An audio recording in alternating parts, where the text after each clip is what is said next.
Welcome to the Thunderpick World Championship South America Series number 2. I am JRT, joined by Exner, and today we're going to wrap up Group A here, Cole.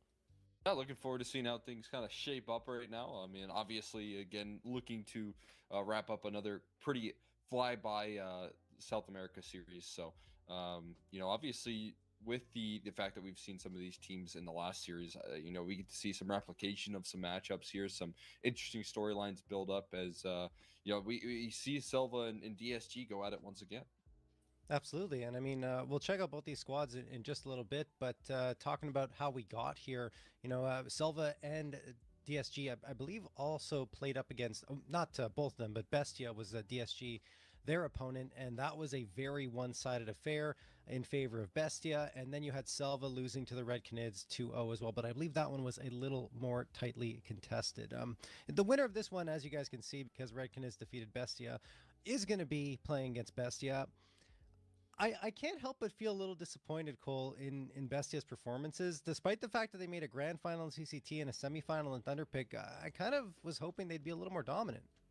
Yeah. I mean, I feel like, in some of these qualifiers, they are a team that is no stranger to a really difficult, run.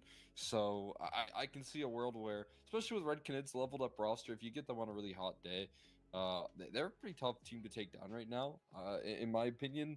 So I can see why Bestia has struggled quite a bit in that matchup. But other than that, they able to get a 13-0 yesterday versus DSG, I think is a huge confidence builder. And I still think they'll be a playoff team at the end of today. Just depends on if they can continue to show that here in this decider matchup that they'll play versus the winner that we're casting in this next best of 3. Yeah, I feel like they'll be almost certainly the favorite, regardless of who wins here. But let's talk more about this one and dive into the roster here for DSG, because I think this roster it's had its up and downs, Cole. They've had some good success.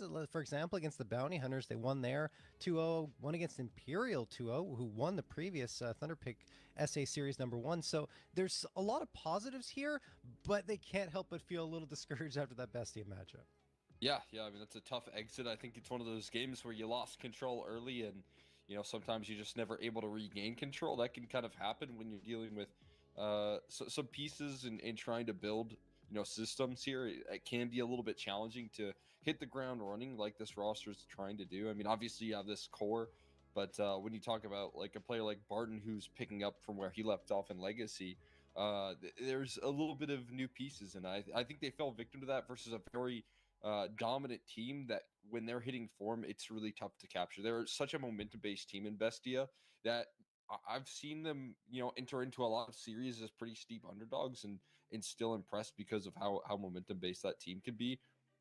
And unfortunately for DSG, they fell on the wrong side of that, right? And I think today they're hoping to bounce back and get another matchup here versus a very tough team. But I think there's a lot better expectations when it comes to when they play up against SELVA here, especially when you talk about the recent history of these two teams playing up against each other in that last series.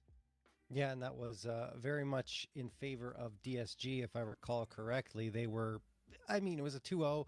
You could argue one of the maps was close, but I think both of them were fairly one-sided in favor of DSG. And, Barton, Jota, both key pieces. Urbano was good too. So, I mean, like, everyone performed well, I would say, for DSG in that series. So, I mean, all that being said, let's switch gears. Let's talk about SELVA. This is a team formerly solid, now no longer with the organization because they dissolved and no longer exist. So they're trying to pick up the pieces, still stuck with mostly the same roster. But, I think actually there's no changes to this roster. It looks pretty much exactly the same. So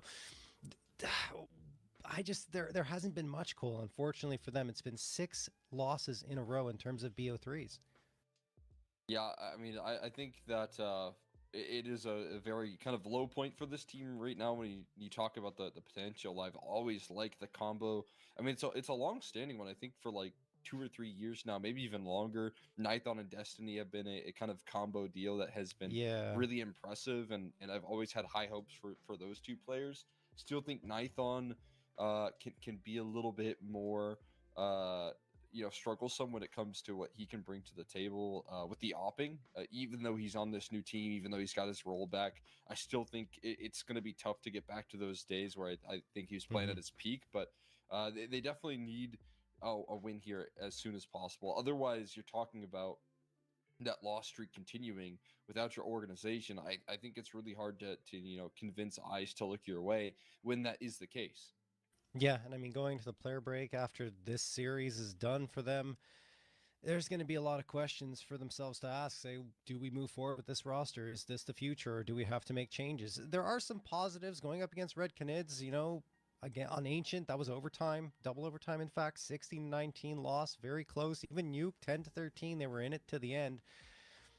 There's positive moments for SELVA, but unfortunately, most of that hasn't been leading to map wins, and that's been the biggest problem. So, well, let's see what the maps are going to be here. I don't know what difference it'll make, honestly, because I think that XW7M or DSG, wherever you call them, should have the edge regardless. But we do get, we don't know who picked what, though. We don't have that information on our screen here. So we gotta get these team logos ASAP. Yeah. Okay, so SELVA's team A, so I assume that means they ban first and pick first, right? So that would make sense that they would pick into train here in that case, or maybe their team A, and because I would feel like XW7M would be more interested in picking into train.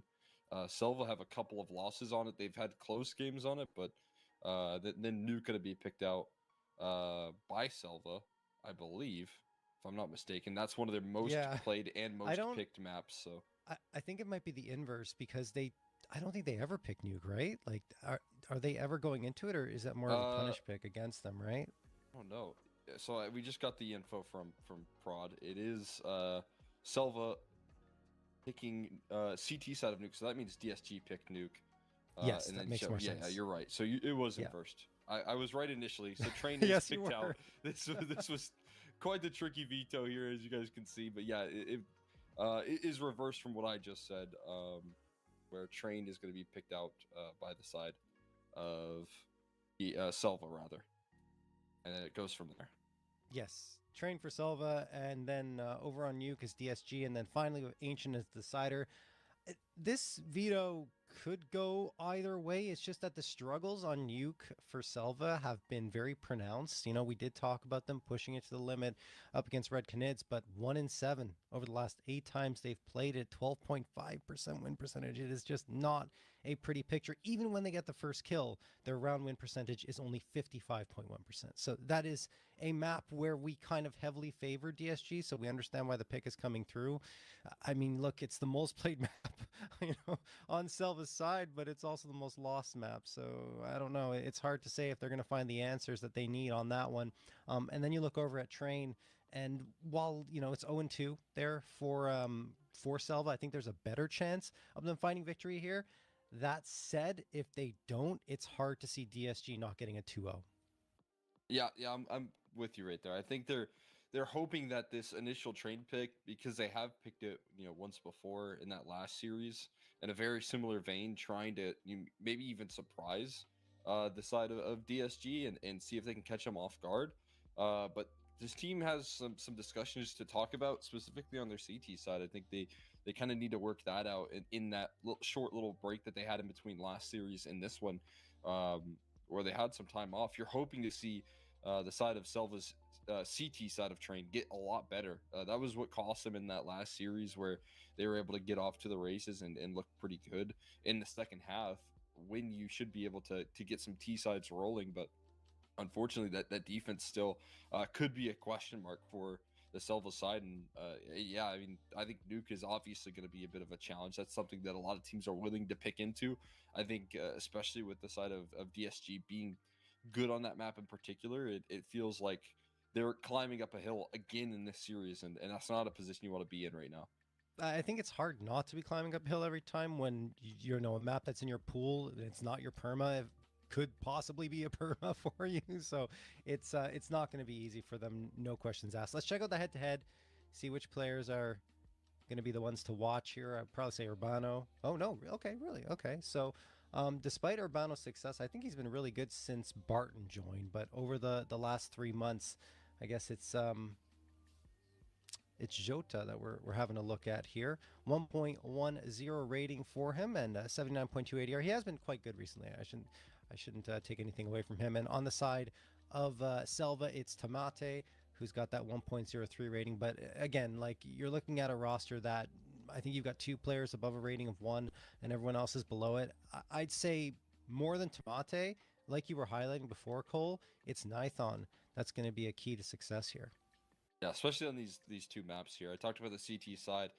His opping obviously being kind of a huge vocal point in the team as well. He's got to be able to control out of the map and determine where he's going to position himself and really read what the moves are for DSG. And I'm right there with you. I think, obviously you've got such strong riflers. I think Tamate is definitely one for the future. I mean, I think a lot of attention is turned his way. He's still been in that kind of tier 2 territory for quite some time when he was playing with Galores and then Solid, obviously. But the potential is definitely there, and excited to see if he can step up to the plate as well from the rifle worlds here and kind of determine the series alongside it. But ready to hop into the action. We're ready to finally see what things are going to be shaping up for here in this map of Train. We'll get to see if those answers come through for this CT side. For Selva, I'm really interested to take a look on that.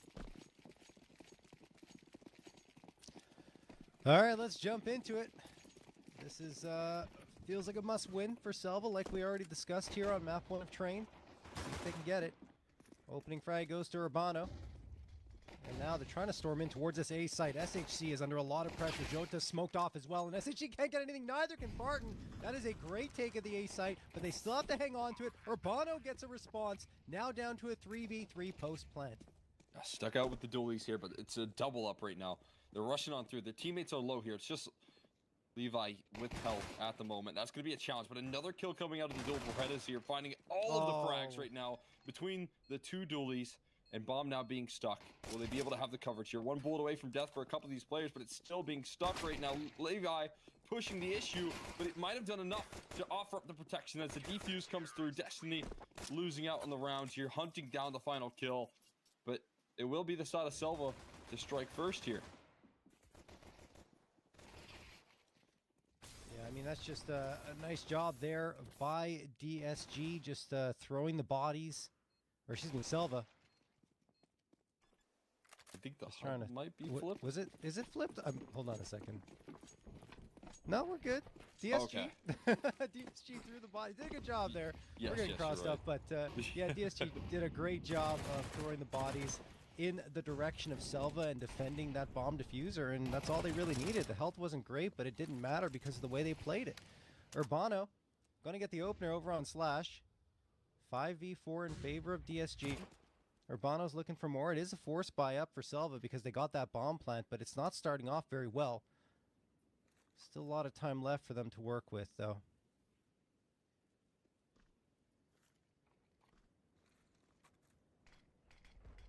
That's a good smoke toss. Yeah, perfectly placed. Right there. Keep them nice in that bay for a little while longer. And good isolation on Slash to open things up. Off the back of the flashbang, they're going to run through this. It seems there's a lot of attention turned this way. There's just no utility left for this T side. They're gonna have to rely on this pure firepower. And maybe the patience paying off here. It's just a low HP Urbano, but he's scaring them away from moving out. GBB taking down low. Destiny has been able to slide out deep into the sight lines though, so he's covering off all this space as the whole side of DST is rotated over. Another kill to Destiny. No resistance yet to be found. Oh, but a no. line up there from Levi, and he finds them all. A bit unfortunate right there. Selva walk right into the line of Levy. And now it's going to be Destiny here in a clutch. It is doable though. 1v2. Players looking to join forces now together. These footsteps might be heard from Destiny as well. It looks like he's reacting accordingly. Yeah, Destiny does hear the footsteps, has to win the fights, and cannot, despite getting the headshot onto Barton. It's not enough for the frag. So he falls to 8 HP and then finishes the job towards Destiny. It will be 2-0 for DSG. Selva doing a good job cracking through to this A site, getting the bomb plants, but that could have been a lot better for them. It's the lineup that Levy gets that really changes the picture of this entire round, because I think Destiny does some great work. He gets one, chases down the second, but right there, it's just unfortunate, honestly. It's not even like they did anything wrong. Yeah. Just that one player's running in one direction, and then Levy gets the fortunate opportunity to get the lineup and the double headshot. Boy. not great for Selva. I mean, you know, especially considering the way things have been going for them lately, to lose rounds like that really has to hurt. That's so decisive on these retakes as well. I mean, I got to give a lot of credit to DSG. They're not hesitating at all in those retakes. 3v1, when Levy needs to really press the issue with the dual Berettas, he makes it happen and starts to turn the tides. And then that last round, able to at least rotate in time. I was surprised with the amount of space that Destiny was able to get out of Econ right there, but just because of such a heavy gamble from DSG. But the good news is, at least, though, they get another buy-in. This one will feature more utility and firepower, so completely out of the picture. Yeah, Selva going in again makes sense with that bomb plant, and given that DSG took so many casualties, Barton, a little bit risky out there, taking a bit of damage himself, down to 56, but the first frag once again goes DSG's way. SHZ going to get the frag, and that's Slash gone. Barton gets the follow-up, and things still not trending well for Selva. That nade's going to do even more damage. No! GBB actually dodges most of the damage, and then doesn't dodge that. Levy is going to get that headshot onto GBB, and now Destiny's managed to creep his way towards the site, but I think Barton's aware of this. It looks like he's cycling. Yes, he was, but he still gets headshotted. That'll lead to a bomb plant, but it's a 4v. Oh, it was a 4v2, now turned into a 3v1, and Destiny's still standing here, trying to clutch it out. He's looking for another isolated duel right now. Last time he was in this position, they joined forces. This time they're separated. A chance to isolate is available, but he's completely stationary right now. Holding the flanker. Bono's going to walk right into this trap here. Instant headshot. Destiny has a chance now. And SHZ slow on the motion on the retake. Is he going to be prepared for this? A swing goes in. There's another clutch. Just barely missed out on. It is a 10-second defuse. No, he's committed. Oh, no, it is 5 seconds. I got confused by the bomb timer coming up there. Oh, boy. We're all over the place, but he has plenty of time. That is impressive from Destiny, though. Almost clutches the 1v3, gets the first two, plays it as good as you can, but it's just at the end, the clutch going the way of DSG. 3-0 in their favor, but of course you're going to buy up again if you're Selva, because you've gotten them down to the very last man for quite a few rounds. I mean, all the rounds that they've played so far, aside from Pistol. Right? Even in Pistol, but it didn't matter as much because that defusal was coming through. Also, bomb plants are such a value here. Providing so much opportunity, just yet to be capitalized on fully. The chances, and now a little bit stalled out of T-Con. Well, it's good news with how close these rounds have been. The utility really can't stack up. It's going to be constant pressure. If you can finally break through, if Destiny can finally bring home one of those clutches, I mean, this half can take a quick turn and in favor of Selva. That's what they need, though. Just a round to close out on here. Yeah. Destiny's trying to gain that space again, but he's got to wait for the smoke to fade, and in the end will fall off of T-Con. So they're giving up the T-Con space to DSG, at least for the moment. We'll see if they decide to retake it. Another smoke sails in. Oh, Urbano gets the opener on Destiny, as he does indeed try to retake that space. Where Jota is too! He's running into both of them, gets both headshots, tries for a third as well, but he's got the information. Urbano and him should be set up well. Urbano down, but Jota is doing it all here. 3K on the round, only Slash left in a 4v1, and there it is. The round goes DSG's way, and after all of those close rounds in a row, Selva forcing up again and again, they don't find a single round victory, and it's 4-0 for DSG. Oh, that's so nasty right there. Blocking them as they're trying to move out of that pop dog position, just never able to make it out. That's because of that early coverage that was offered up as well. You can afford to play that position if you don't have to worry about T-Con, and when Destiny falls, it quickly allows him to shift it up and play even more in the face. He dodges the flashes, which is the biggest aspect of that round as well. That's why they're pushing the smoke. They're hoping that the flashes can provide enough coverage to get out of that position, but not when Jota's playing right in your face like that. Never a chance, man. Yeah. Now that's a beautiful play from Jota. And DSG as a whole, technical pause coming through here. Not sure what the issue might be, but that was something else from DSG after struggling in those first 3 rounds to bring it across the finish line. They get the fourth cleanly, and that means that the force buys have ended for SELVA, especially considering it's the first round. They were unable to get a bomb plant through, and looks like the technical pause is for Slash. Presumably his game needs to be restarted, PC, something along those lines, but he should be back soon, folks. Get him in here quickly. It's looking like the CT side for DSG sharp as can be right there. And that last round, especially just the best that they've looked here on the initial site holds, which, I mean, sometimes could be a little bit tricky, especially when you don't have all the utility in the world to actually lock down a site. But now that they're building up that utility, I do feel like the rounds are going to get more challenging for SELVA from this point. You know, finally 4 alive. It doesn't come down to a clutch. No bomb plant, so you do only have to play up against pistols and a MAC-10. Yeah, that could even amplify the challenge that SELVA are playing up against right now.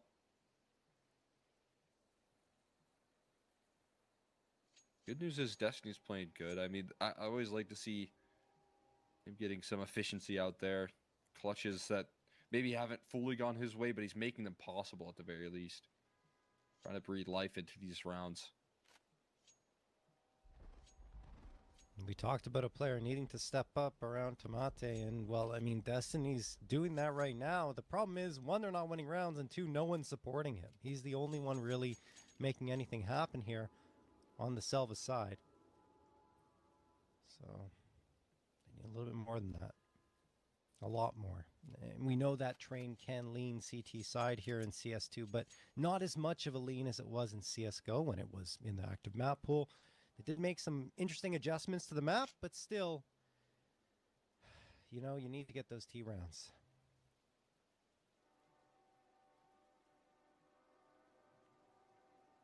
Yeah, I mean, I kind of highlighted coming into this one last time these two teams played out. SELVA had some really good B-sides actually up against this team as well. So that's kind of another concern that I have.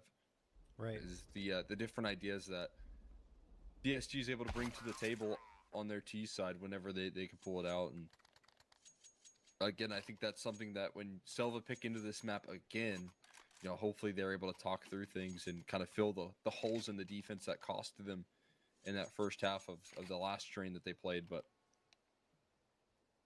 see what they can bring to the table in the first half when they're starting on this T side and give themselves some cushion. They'll need some runway here, that's for sure.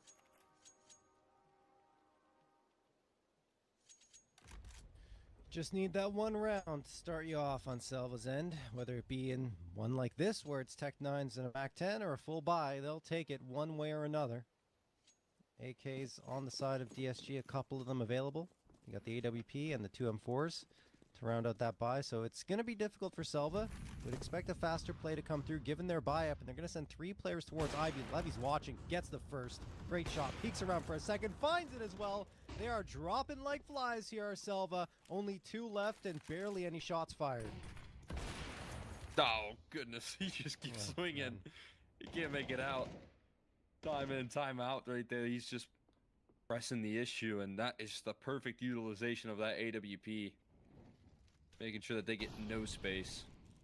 And even though Destiny has been promising in these late round situations, he is going to have a difficult time getting any ground here with the op coverage on the line. He spots it out as well. Waits for the swing. Easy does it. That is beautiful. A little bit of damage taken onto Urbano, but Levy just keeps on sniping away right now. Finding these ecos on the CT side of train, and a flawless round off the back of a very clean one. Finally breaking through the difficulties and starting off 5-0.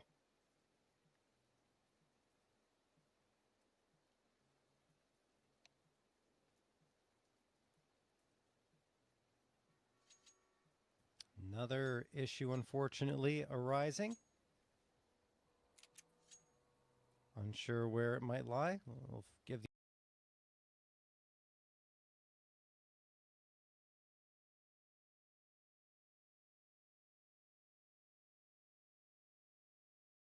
information to you guys as soon as we have it. But yeah, that's just doesn't look like it. We know that it's actually DSG that called for the tech timeout, but it should be resumed shortly. Oh, there we are. We're so back. Short little pause there, quick breather. We'll get back into the action here once again. Everything looking like it's fine in the server for DSG. Finally got Nithon on an op here as the counterpart to try and deal with Levy and what he's bringing to the table at the moment. DSG in particular finding a lot of success in the opening duels as of so far. We'll see if that remains true. Pull up on the push towards the B side here could catch him by surprise. They're boosting over that smoke, I do believe, on the B side. Yeah, you can see on the map right there, Barton, but he gets plucked out of the perch and a lot of damage on the Jota as well. So there you go. Finally an opening duel going the other end on the side of SELVA. That's what they needed desperately. A kill and some change right there. Yeah. So this B side is actually pretty soft. You'd expect reinforcements to arrive, but the opposite's happening. DSG deciding to stack A instead. Could be the right call. We'll see. Slash, for the time being, excuse me, looks like he might be heading in towards this B site. We'll see how SELVA deploys the troops.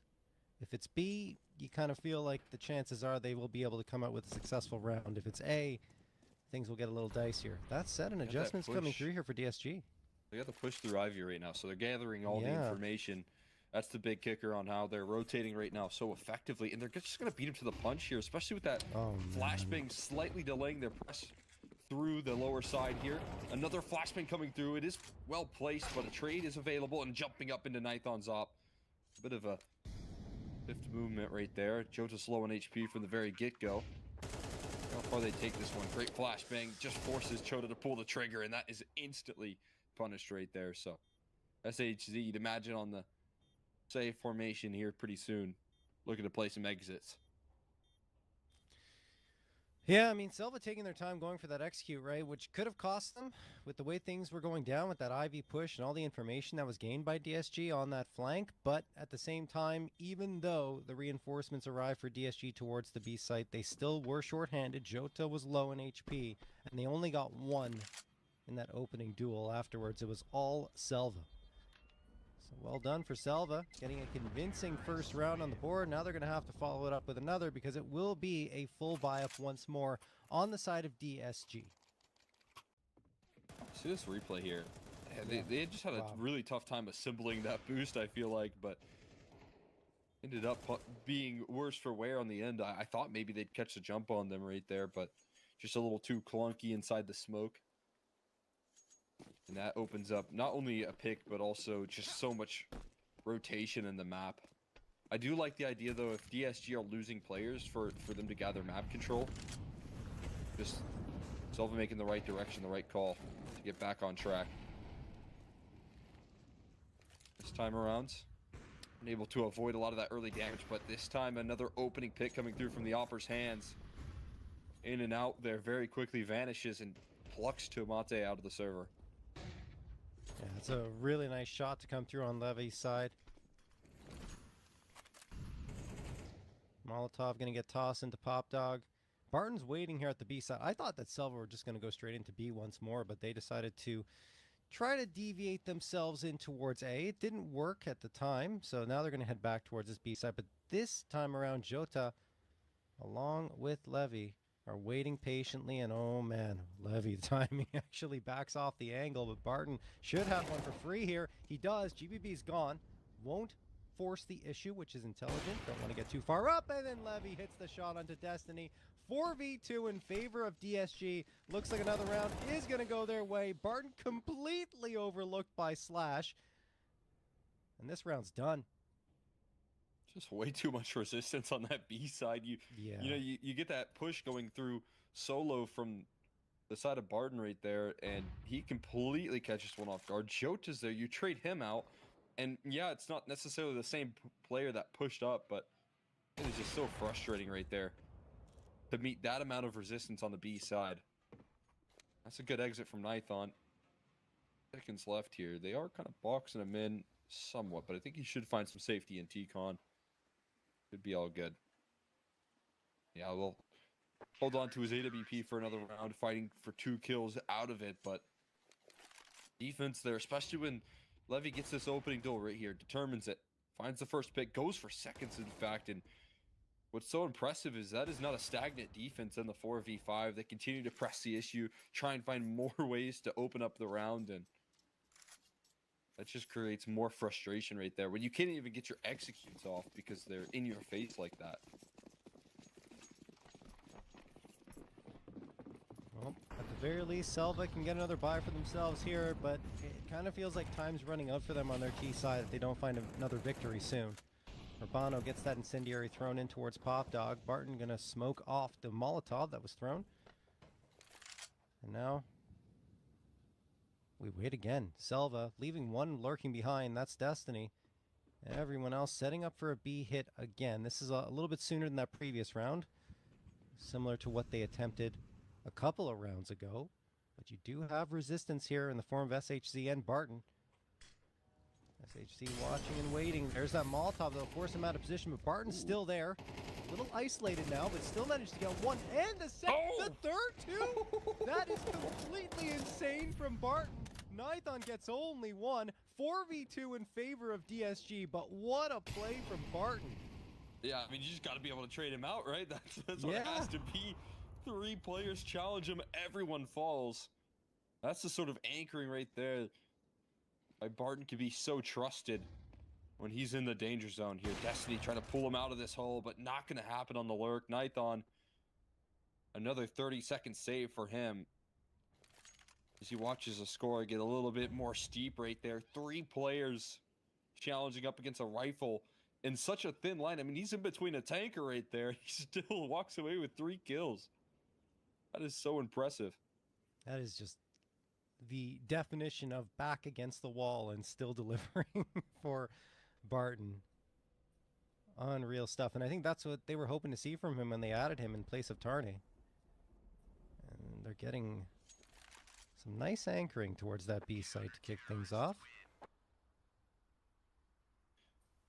Tarnay actually... Go ahead. I've always thought he was a great player, right? I mean, we've probably watched him a lot in our times casting when he was in NA with Legacy, and you know, even before that for quite some time as well. Yeah, with Team 1, and so it's always shown what he's capable of. Loved when Legacy added him on board right there. Think he didn't quite shine in that team, and you know, obviously Legacy are having some success of their own post Austin Major, but I think it's one of the better pickups if you can manage it to get Barton right there. That's exactly why. He's so capable of these big multi-kills on the anchoring role.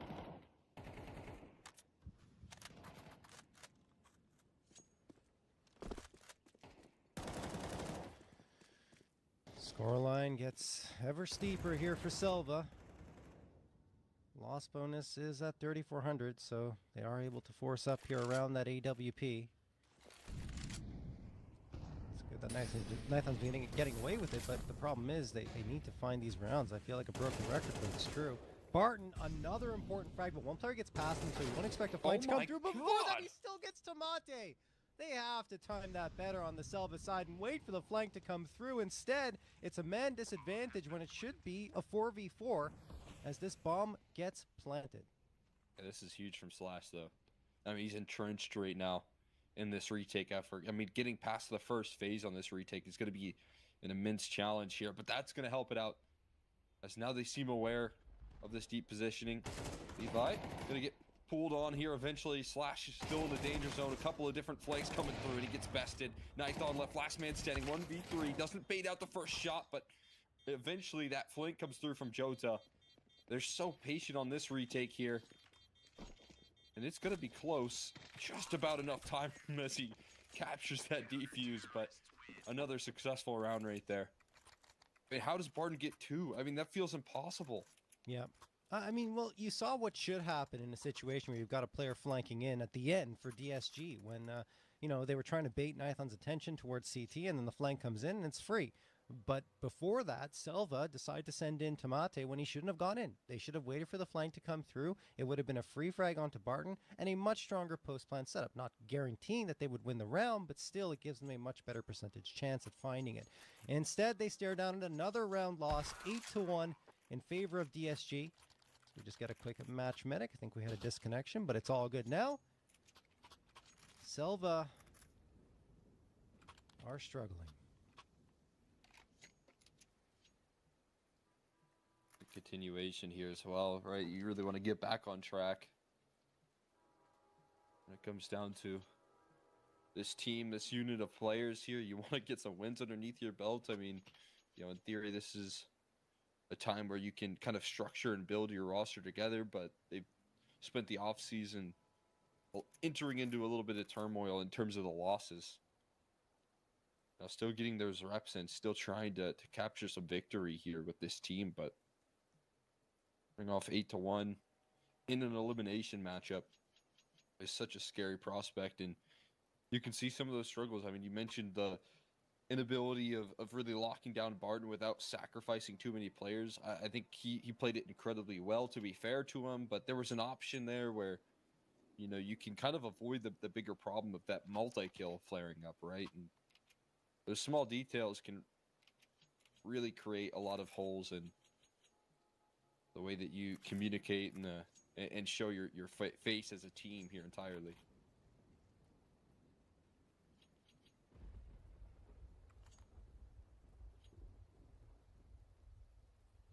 All right, we're ready to go here. 10th round of play. SELVA. The full loss bonus is helping them get buy-ups along with the bomb plants, but hasn't really yielded much.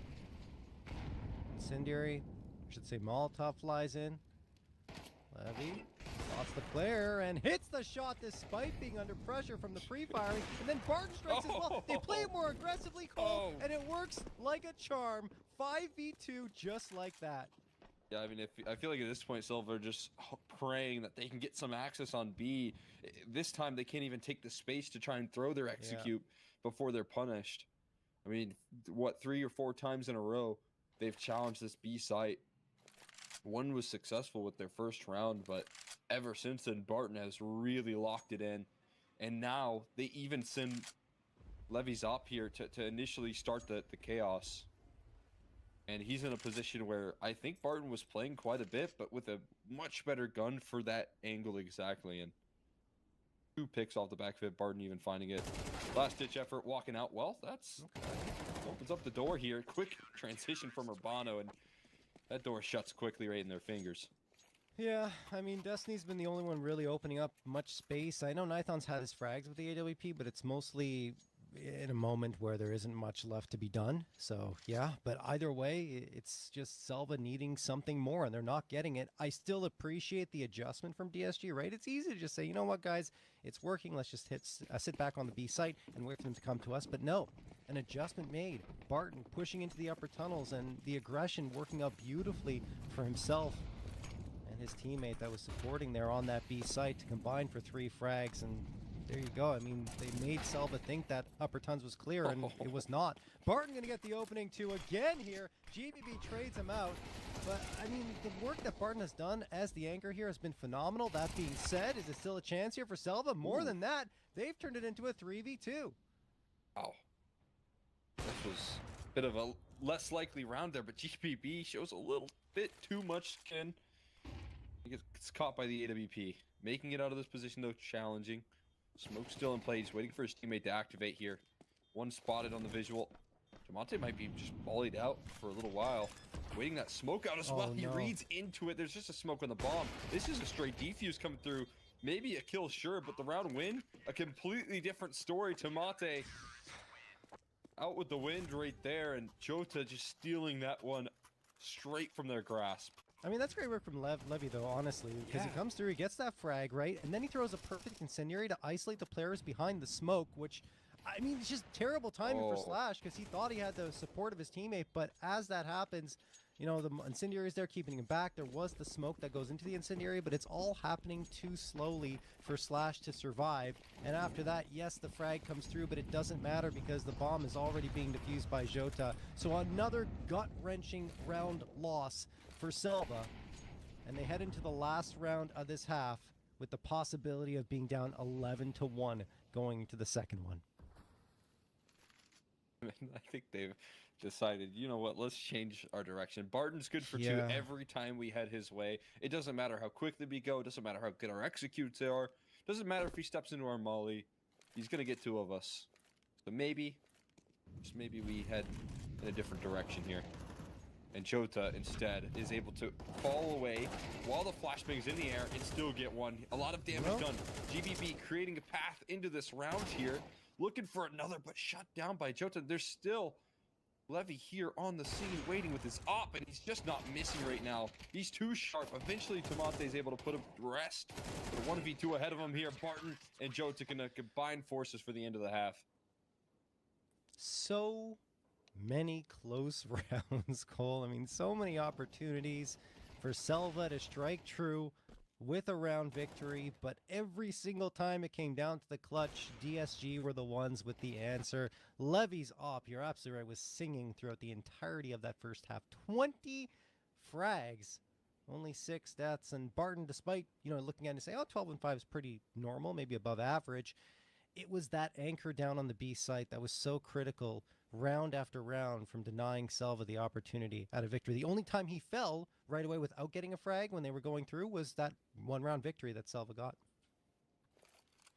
Yeah, I feel like that was more of a... even still, I thought that that boost had the jump on them. I thought it was a good idea. Just ended up kind of being a miss in execution, right? So just a really well put together half from Barton and Levy when he needed to be there as well. I mean, those are some of the points when we talk about strong riflers that need to be able to, do their job. Barton did it, and then opping on the CT side of Train, reading into where the defense or where the offense is kind of heading in the opening stages of those rounds. Levy was there, at least six or seven of the rounds right there coming through from Selva. So really well played.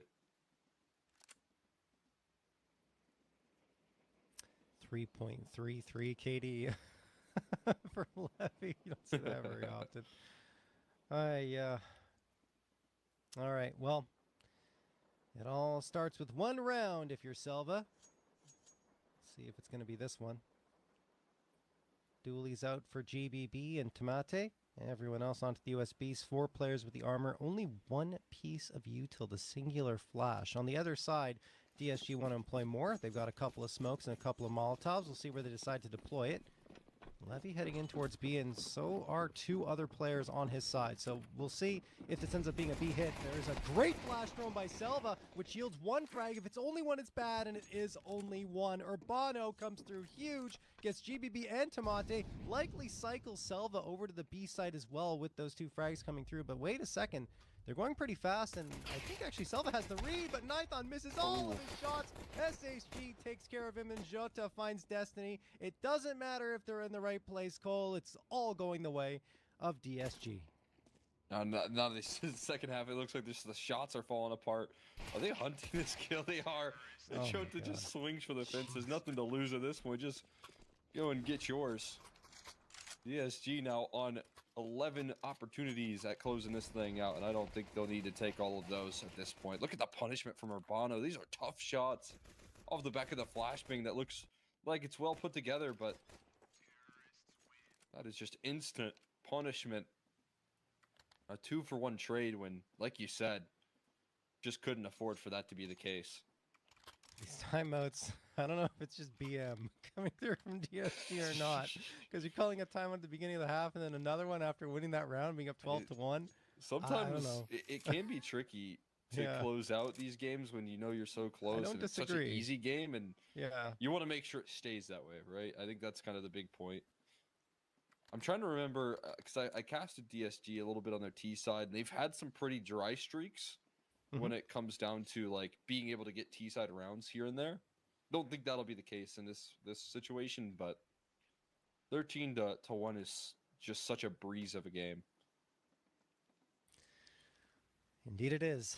And looking at the buy up here, it is not pretty for Selva. 3 pistols, an MP9, and a scout on their side.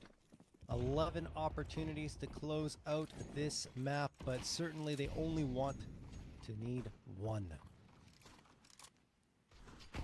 39 on the clock. There's that nade sailing in towards T-Con. Selva, wisely, I would say, playing aggressively into this position with those 5.7s because you can get some nice insta headshots if you're up close and personal. And DSG expecting some aggression are just playing a little defaulty right now, waiting for the fights to come to them. There's a nade that sails into T-Con.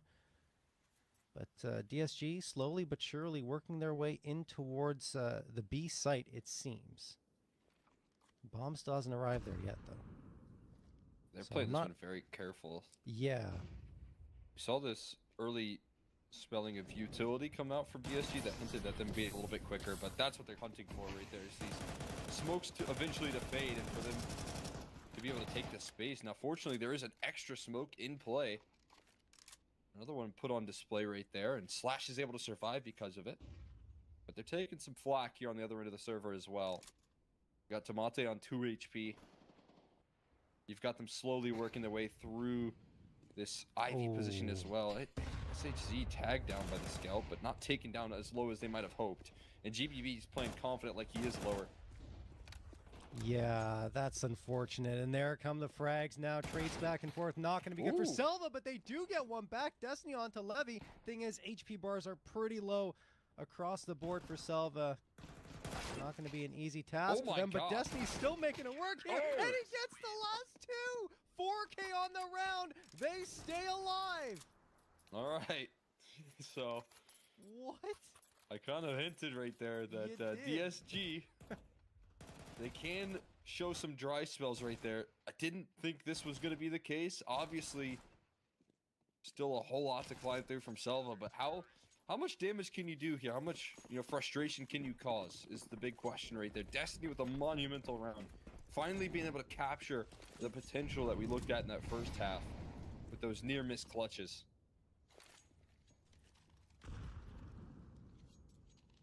Well, let's hope someone can rally around behind him. This is an anti-4 spy here for Selva, because you're going to see DSG still putting the pedal to the metal here. 2 Tech 9s, 2 Deagles, the P250.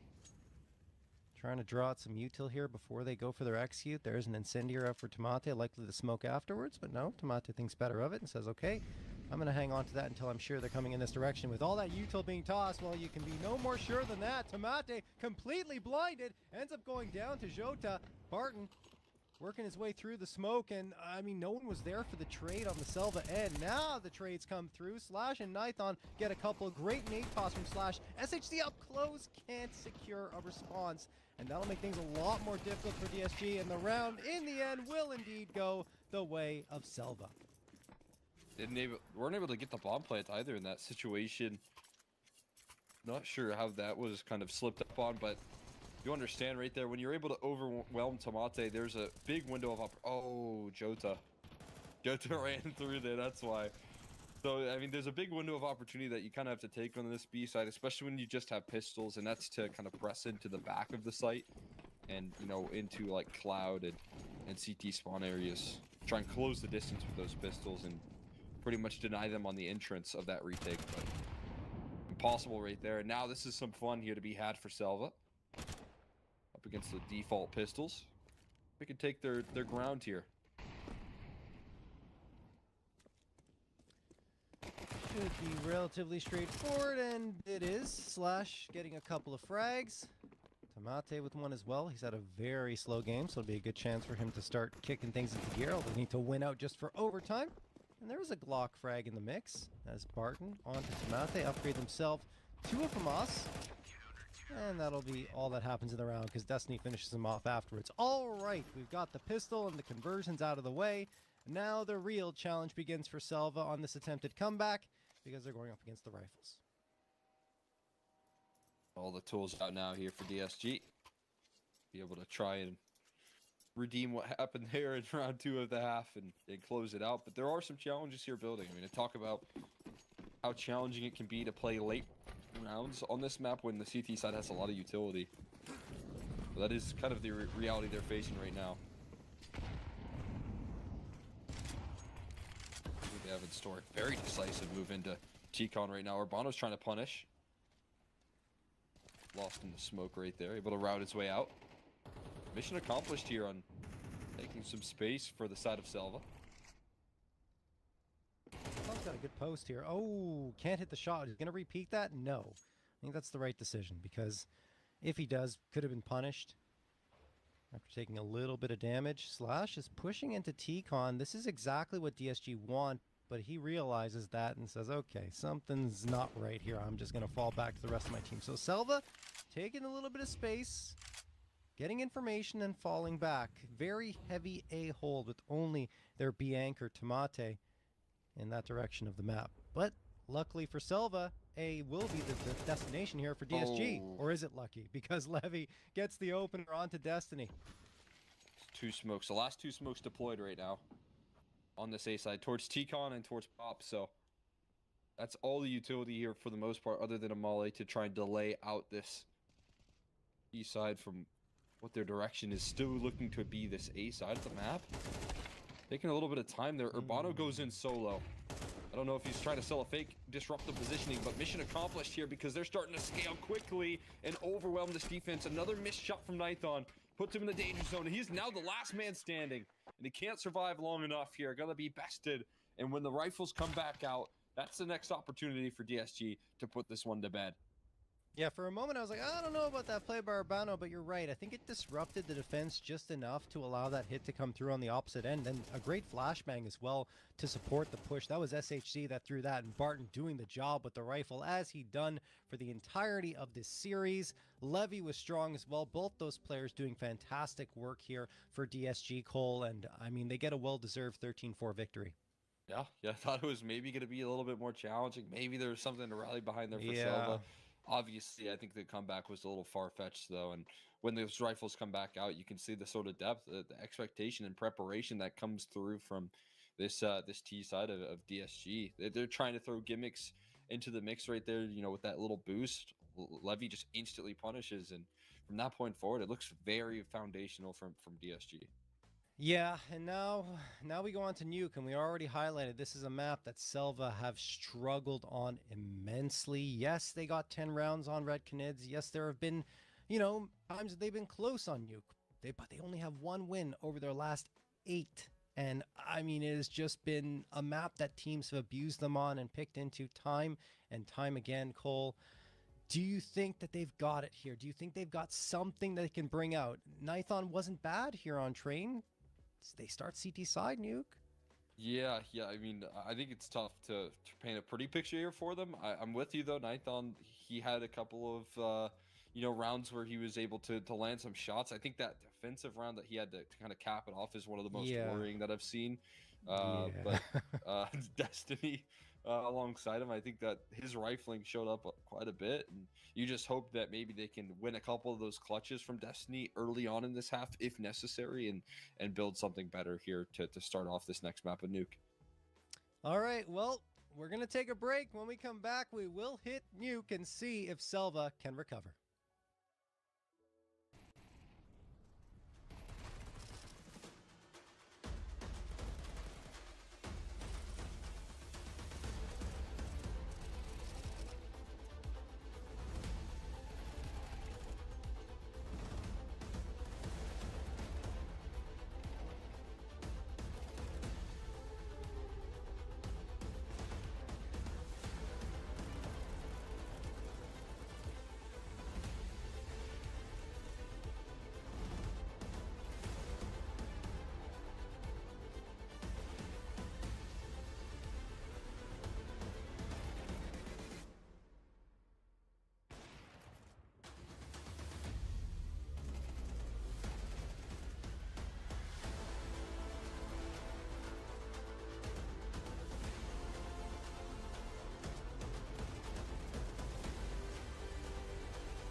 here on map number 2. Map 1, a very dominant victory for DSG, as you can see on your screen, 13-4 in their favor. And now we go on to Nuke, where SELVA have struggled quite mightily. They do get the start in their CT side, though.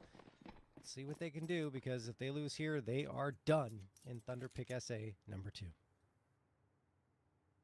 See what they can bring to the table here. Another pretty quick ending after what they did in that last Thunderpick. That's a chance to start off on their CT side. Maybe a pistol success could go a long way here. Nice flank coming through from Nython. Secures at least 1 kill. And the amount of damage is severe. It's maybe just a last-ditch effort for a bomb play, which I think actually Levy might be able to secure. We'll see how much more he can make of this, because there's 2 players low on HP. Have to isolate these fights some way, but 1v4 not completely out of the picture here. Just not a lot of room to escape. And he's out in the open. Ooh. 2 heads pop. But he eventually is one of them. And so it will be a win for SELVA in the end. One of those a TK too. I mean, look, yeah. I like the idea, right, of closing the door, making them think that you went behind the door for cover, so you get the element of surprise, but it's still 4 players on the other end. Even if a couple of them are low on HP, it's a difficult ask. Still, he gets the bomb plant, builds up the money here for DSG, and allows for a force spy to come through. Not too shabby in a pistol round that went very heavily the way of SELVA. Impressive secure right there when it comes to the fundamentals that they bring to the table from the very get-go, right? I think really well structured round from the start, but see if they can continue that now that they're up against the big 4 spot. Trying to answer the call here. Delayed pop, a lot of bullets being spammed through here. Still a little bit left in the chamber as he looks to deny the cross in, and it's disrupted there. Barton falls flat here. But 2 do make it down the vents. See what they can manage with that. The problem is they lose the 1 big piece in the AK. That was in Barton's hands. And I'm surprised Destiny even gets that one, because it takes every last bullet he's got left in his magazine to find it. Slash gets a frag onto 2 more. Destiny finds SHC, and Urbano's gone as well. That's just the big piece gone immediately. You don't have that AK, you lose the range, and SELVA capitalize on that to get their second.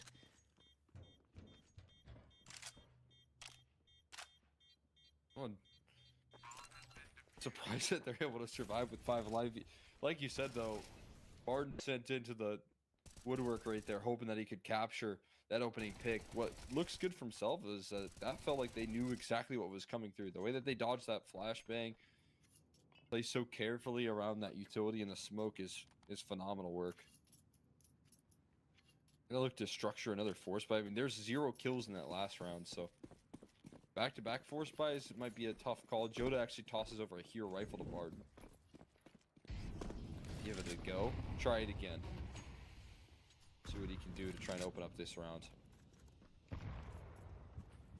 Walk through the smoke. Yeah, looks like they want to go through. Tomate's on the other end, but he's alone. If he gets traded easily, not even traded, he just goes down for free, and then Barton finds a second onto Nython through the wall in the end. And that is what DSG were hoping to do in the previous round towards the A site. Levy gets GBB. It is all falling apart for SELVA, and Destiny gets run down by Urbano's Tech 9. Slash, last one standing, and dead. Oh, executed by Jota's Deagle, and all 5 survive for DSG. Oh my god. That is terrifying right there. I mean, it just shows a display of confidence. That's tough to anticipate right there. Walking through that smoke, especially after Barton did it 1 round ago and got punished for it. Right. Running it back, though, does phenomenal damage. Finished off by the Deagle that comes on through there. And then taking initiative on the trade right there. It is so decisive from DSG. And that is a huge gut punch of a round.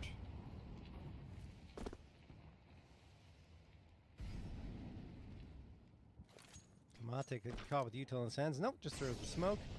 We'll back off, and probably completely back off now, because that Molotov was thrown in his direction. That said, DSG just want to give SELVA the impression that they're heading towards that ramp and attract attention in that direction.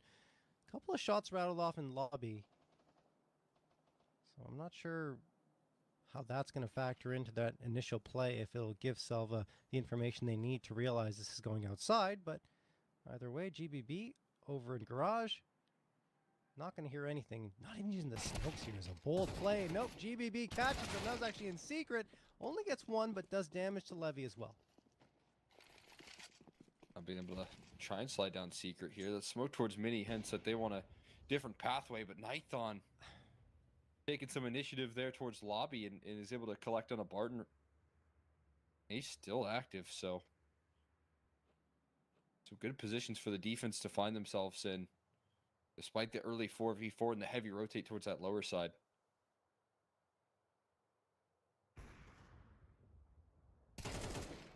Nice shot from SHZ on to Slash. Heaven has been given up, and that could be the A site taken here for DSG. Big miss from Nithon. Oh no, indeed. At least for Nithon. Levy finds that immediate frag and punish. Destiny pops up and gets two, but SHZ trades him out. Now in a 1v1 up against Tamate.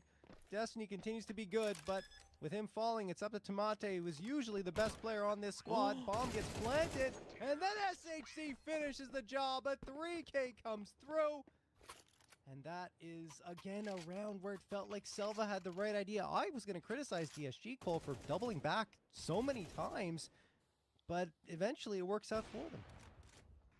Yeah, there's so many, I feel like, gifts given right here in this fight. Yeah. But trades coming through from SHC, and that smoke push, a lot of attention, I think, on the Vince right there. Creates a lot of chaos, but then the clutch coming down to SHC. And he plans for the perfect position, even gets Tamate to run and reveal himself on the flank. And when that happens, I mean, the advantage switches. You're now the one with the element of surprise. And it's just more kind of disappointment in the clutch department here from Selva. And I don't know how much more heartbreak this team can take. Hero moments for them just feel like they are always so close but never capitalized.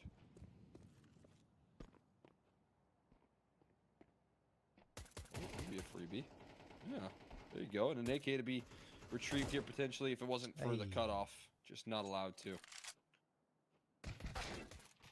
Oh, another one. Okay, that's probably the AK. No, they're not letting him get there. They're closing the gap as soon as it materializes. But what a shot from Tamate! Finds SHC, grabs the AK. Yes, he doesn't have much health left, but he's made it a 1v2. Oh, but gets caught by Barton. That was some great pistol work coming through on the Selva side, but they can't convert it into a round victory. A bit tragic right there, considering all of the decent work they did with the USPs. But I mean, hey, it's not all empty-handed here, even though it is a loss. That does slow down the role of this economy being built up. So, some small victories right there for Selva in the defeat. Issue is the lead is swapped into DSG's hands, and despite Nithon coming up with a couple of tough misses, when he's down low, Tamate blowing open the smoke. And just gets punished instantly. What's interesting there is they have a teammate that's somewhat close by in ramp, but that's just isolated aggression. Barton will pluck two out right there in the lobby push. I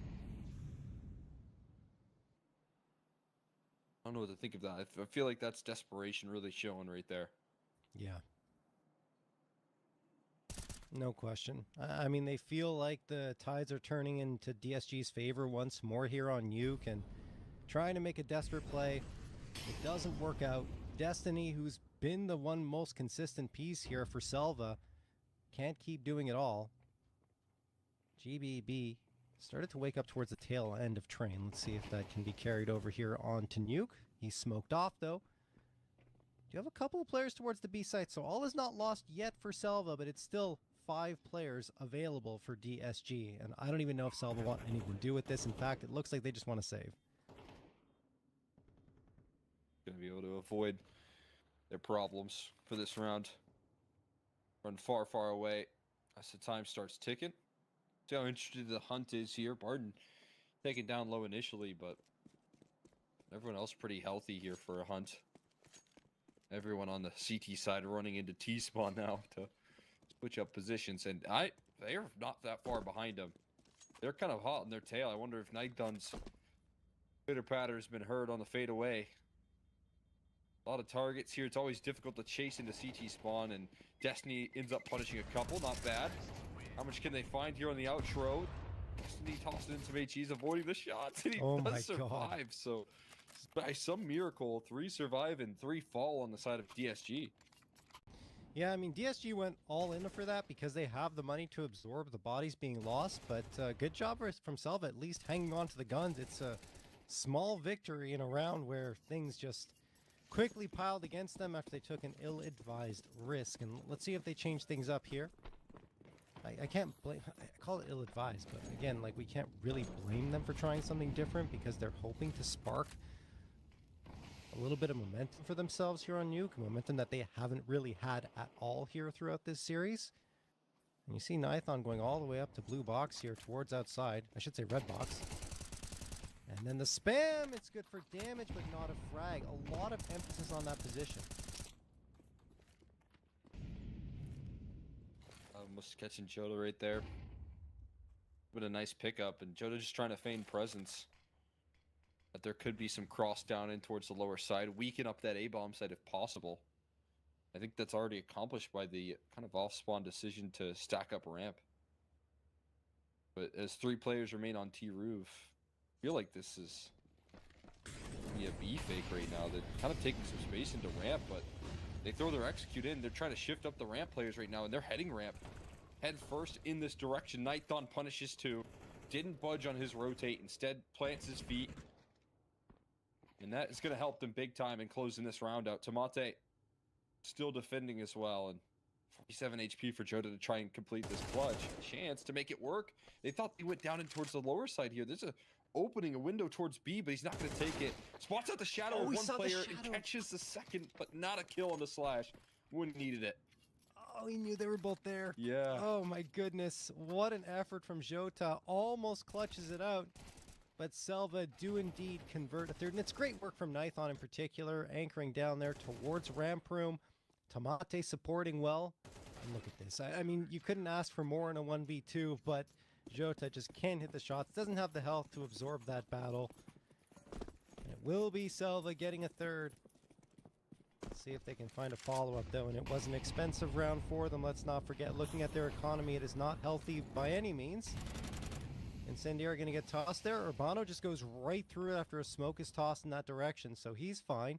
And the rest of his team can join them. But that will be a lot of presence towards B. GBB, does he realize this? Yes, that was the nade, but it does damage, but not quite what he was hoping for, I'm sure, if he watches that back. So close. He just split the goalpost. Yeah. In one of those rounds. There's another phenomenal HE tossed in, and multiple players rotated in towards the lower side. So good news here for the defense is that they are very well equipped. Levy gonna challenge here, walking around the corner. One of the healthier players taken down in that exchange.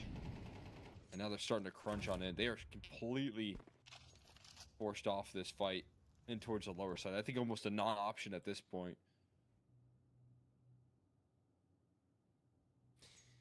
Yeah, it doesn't feel like they want to go in this direction at all. They're walking away. 45 seconds left.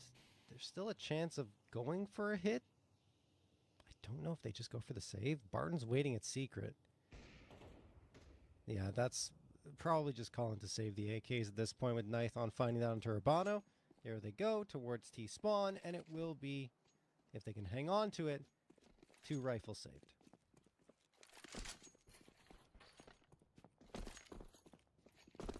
Play hands forced here.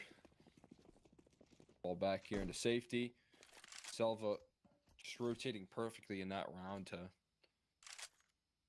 keep that T side away from getting down towards lower, getting a good execute off, getting their utility out.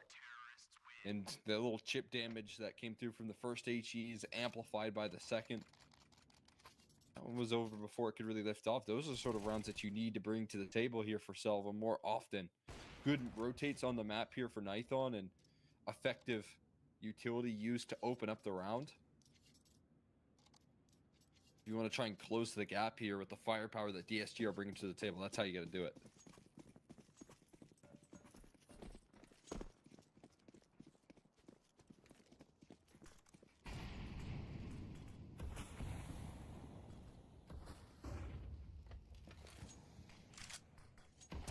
Smoke gonna get tossed here. DSG forcing around those saved guns.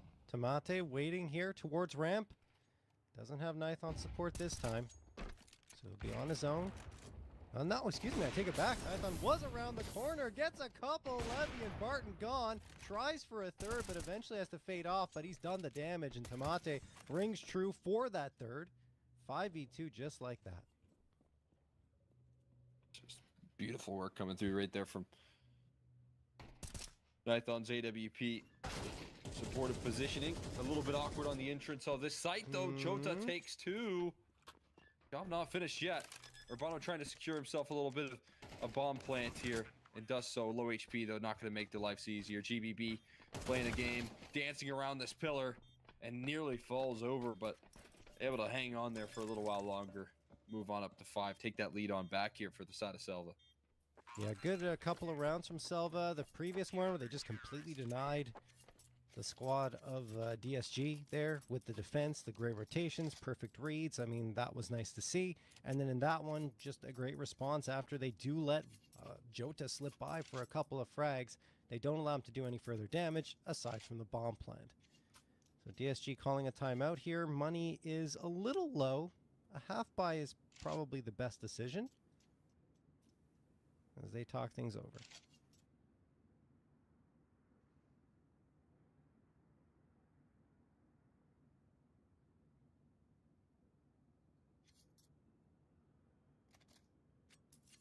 Take a little breather here.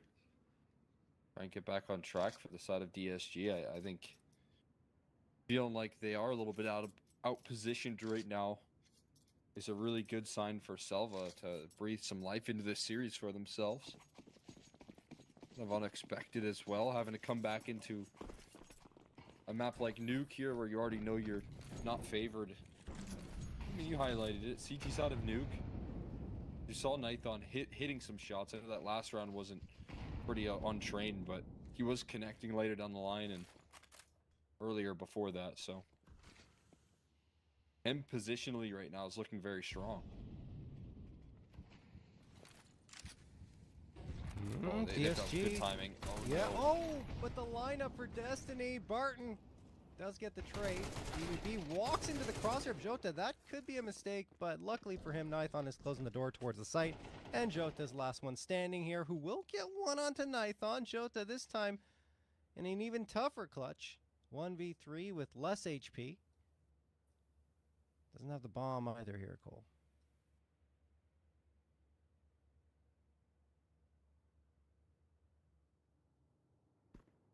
Quite a difficulty. DT's just huddled on top of that. Just too low. Gonna take that first fight up against Tamate. And that's gonna be his end. Easy does it right there. Get down quickly. A little bit of damage done for sure, but at this point we're heading in towards the tail end of the half. You're just looking to try and get a little bit more runway on this T side and hop into a defense and try and shut things down.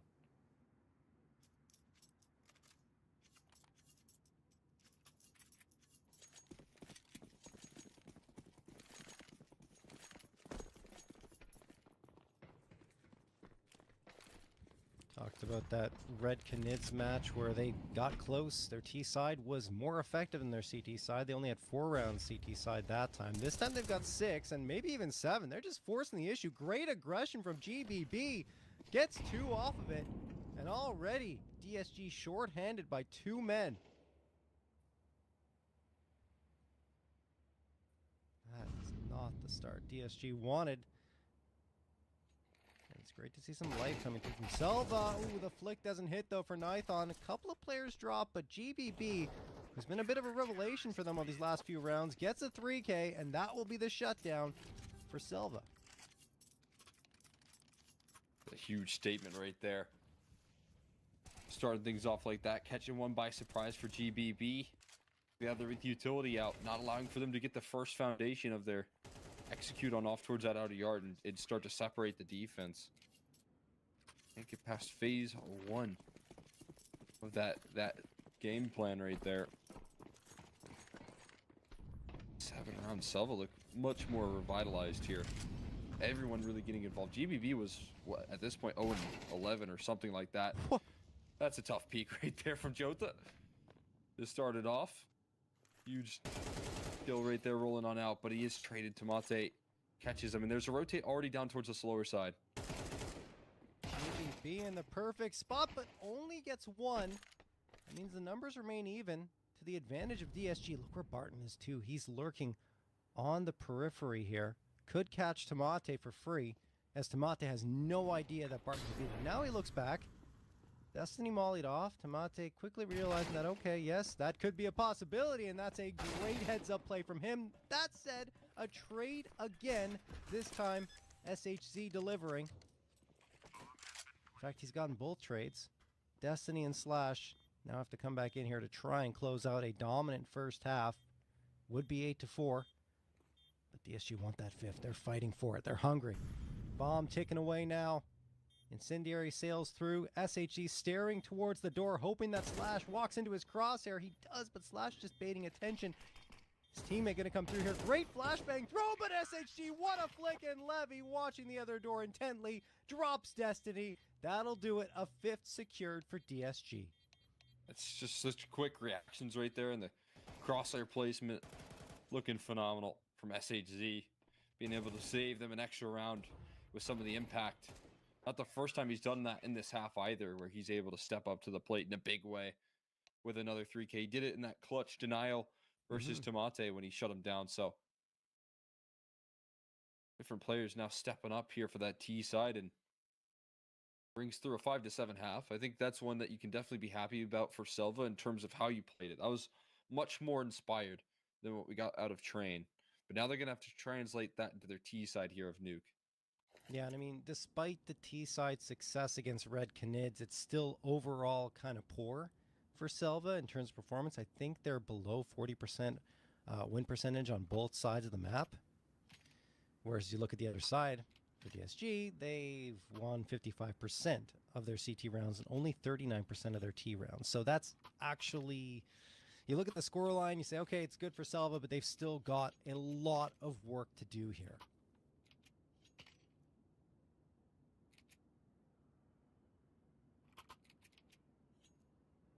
Absolutely no question. Got to start that climb back into the series with a pistol as well. See what they can do on this round.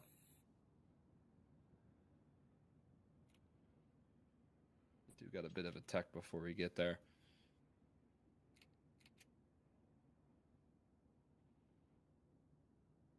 I think the fact that they're looking a little bit revitalized, maybe that realization that there is just not a lot of weight on this matchup at this point, right? You've lost so many series. You just want to try and get a win underneath your belt in terms of a map. Yeah. Right? I mean, that's what they're hunting for. If you're talking about doing this step by step, and then you can turn your sights on to Ancient, see what you can do in a third map. But just fighting back here, not trying to get eliminated early in back-to-back series here for Thunderpick. Yeah, and I mean, good news for them here is that everyone's contributing. Look, 10 frags for 4 of the 5 players, so it's been a different piece every single time that's been helping them get those rounds on the board versus, you know, the previous map where it was just Destiny when they were winning rounds pretty much. Maybe GBB got into it sometimes, and Nithon was pretty good with the op on the T side, but his CT side left a lot to be desired. And this time, he had his moments, which was good. I mean, that's the reason why SELVA have that 7-5 lead. Now they have to get that success on the T side, which didn't exist on Nuke.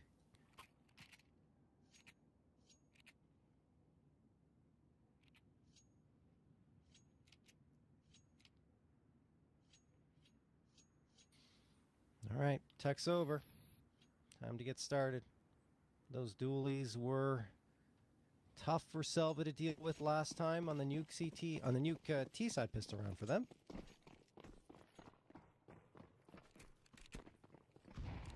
What'll happen now?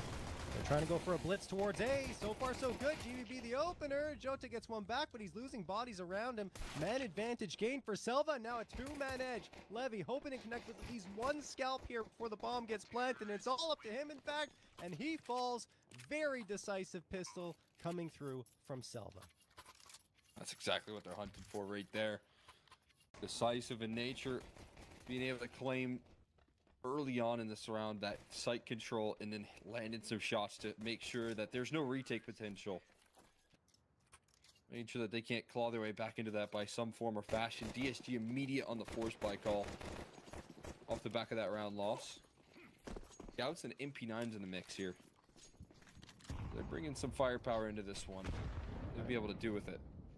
I think they're going to maybe go fast again here, Selva. We'll see what direction that ends up being in. Yeah, one player down secret. Where is... Okay, never mind.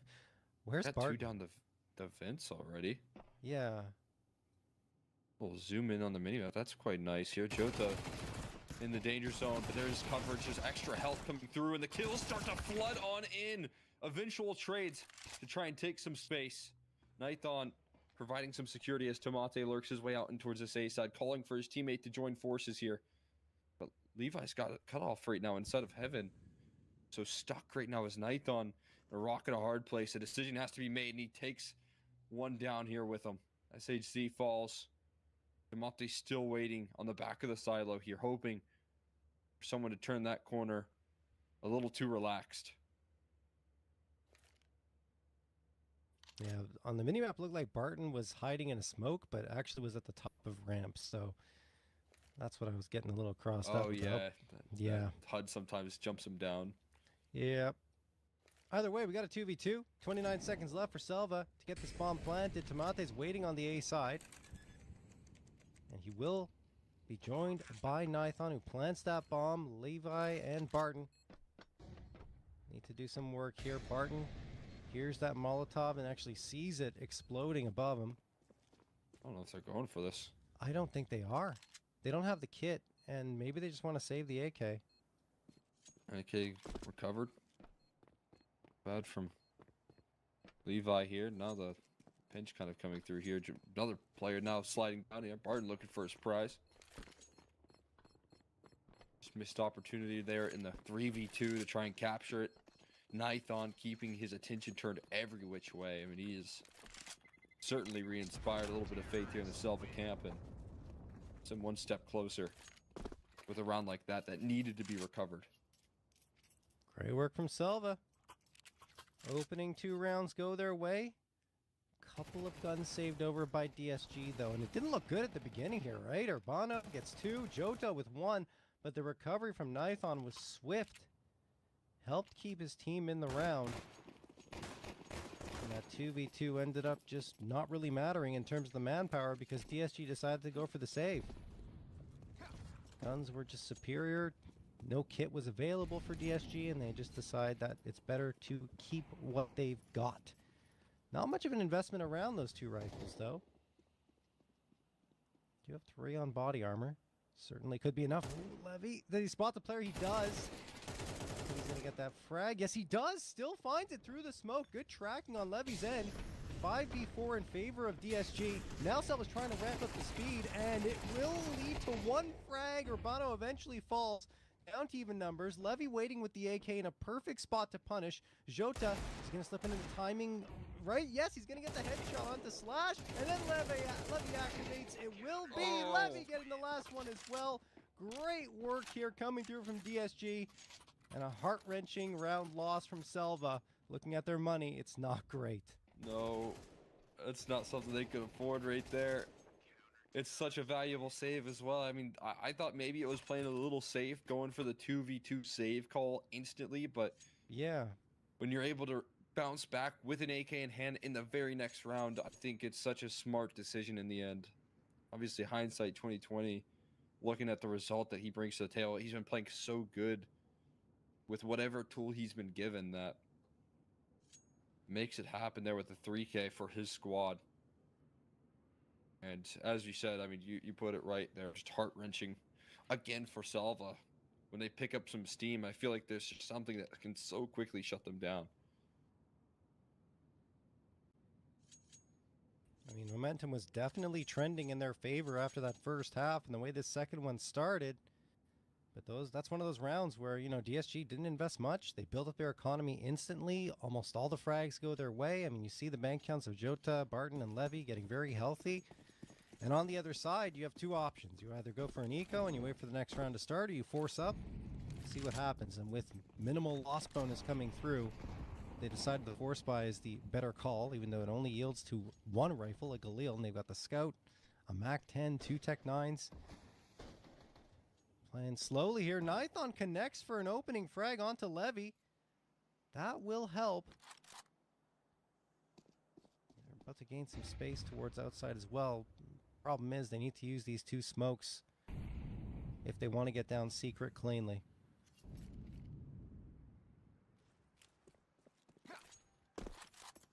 One of them tossed in deep towards the lockers, I believe.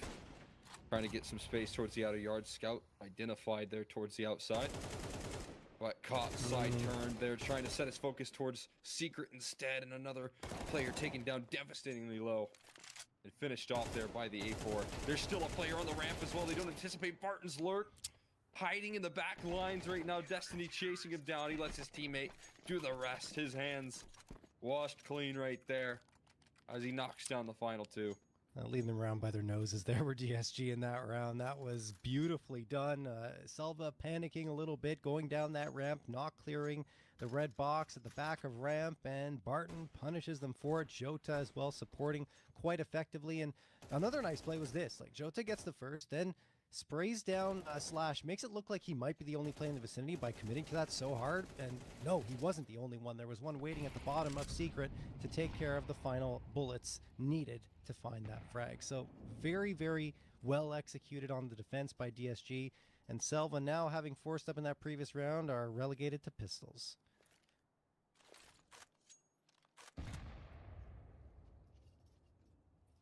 Jeez.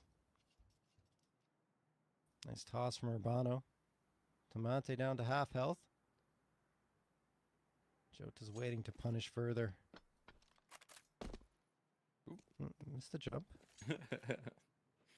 Try again. There you go, second time. There, much better. Just going to be a lot of fights towards the outer yard, hoping that the Deagle can make something happen. There you go. It's actually a little bit of help from the Glock that finishes the job. How many kills can they gather here? That's the Deagle falling, so I don't think much more after that will be mopped up very quickly. A single casualty, something that DSG can definitely afford, and quickly affording a comeback here for themselves while they're at it. Yeah, just the little details there from DSG. They realize that they lost one to the pistols, and they create the space, right? You don't want to be up close against Glock, so you want to be as far back as possible and use the range of your rifles to your advantage. And you see, I think it was SHZ backing off into garage all the way to the back of it so that he gets as much of a gap between himself and those pistols that are charging forth as possible, and then they just have zero impact afterwards. So very well done from DSG as they're now within one of tying things up. Here come the AKs for Selva. Util, not great. They've already deployed a lot of it. We've only got a couple of smokes and mollies left here. Some flashbangs in the mix too, but I mean, they're going to have to make sure they deploy these effectively and efficiently, because if not, they could be done. They do have that wall of smoke set up. Spam goes through from Urbano, trying to get down to secret, and it looks like they will. No one guarding the secret entrance this time for DSG. So that's good space gain, but damage taken by GBB on the tail end of that entrance into secret.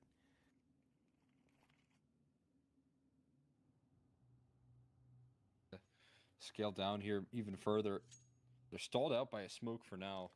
Wano going to give up that space though and play more passive.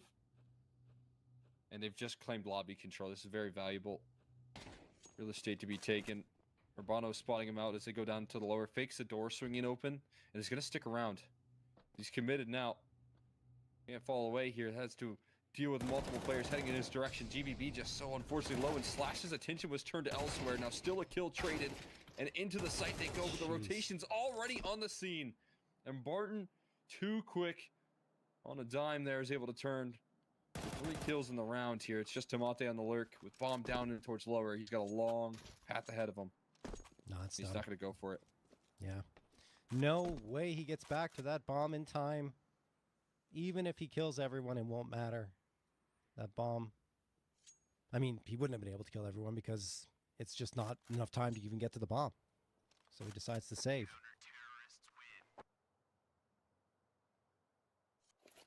Will be a very nice job by Barton. I mean, look, Barton in a 3v3 right there. a critical battle that comes through. The spacing was great so far for DSG between the players to ensure trades were coming through. And then Barton had a lot in his shoulders, gets the first, and then even better, the follow-up as well on the flick. So beautifully done from him. Brings a 3v3 to a 3v1, and Tamate doesn't have the bomb, and really no chance with how much time was left on the clock to make an effective effort. We are indeed tied up. DSG CT side delivering once more.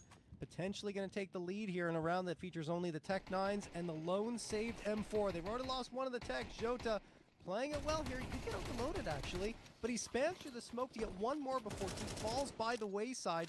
Spam through from Barton from heaven. Nade toss won't reveal much or anything at all because it doesn't connect with the smoke. Still a man advantage for DSG, but a rifle upgrade available for Nithon.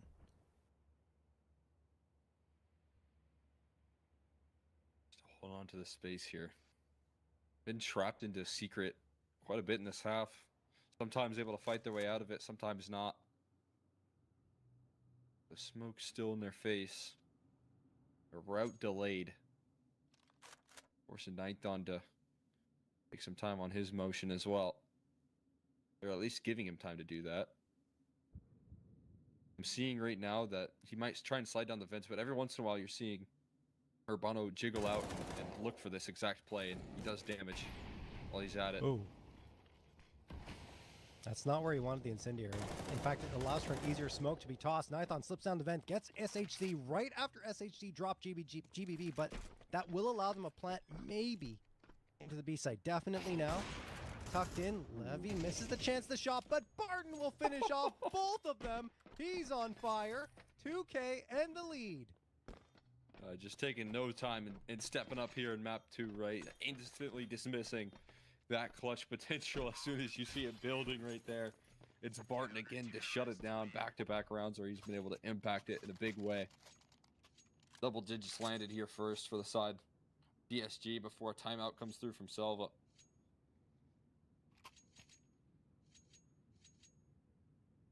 Looking for a little bit of a breather here. I think there's really positive signs here when it comes down to how they take secret control.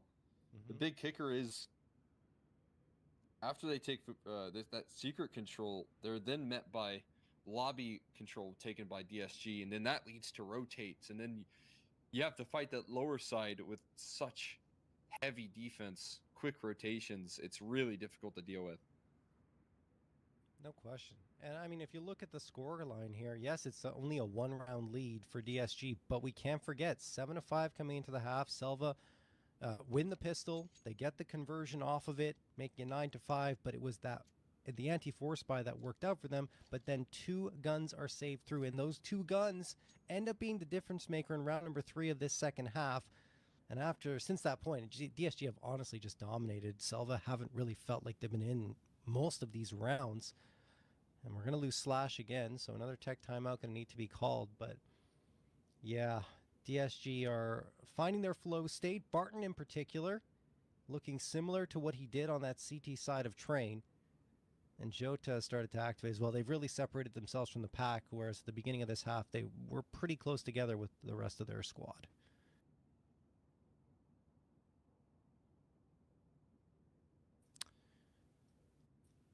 At least in terms of frags.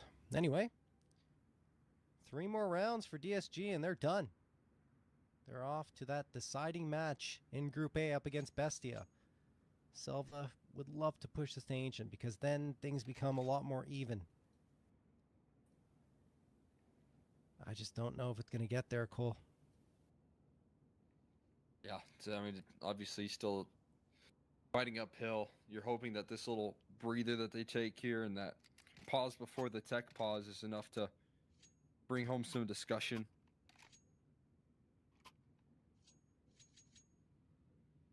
How do they break through here? I mean, they just need someone from the very get-go to kind of lurk about and towards lobby. I think they're missing that player on this team right now, and maybe that's just a small oversight that can hopefully be patched up, but they're able to both get in towards secret and deny those heavy rotates down lower. That could be a big win condition here for SELVA to get back on track on these T-set rounds. Obviously, the tech pause not doing them any favors here in this situation, but Time to bounce back for sure.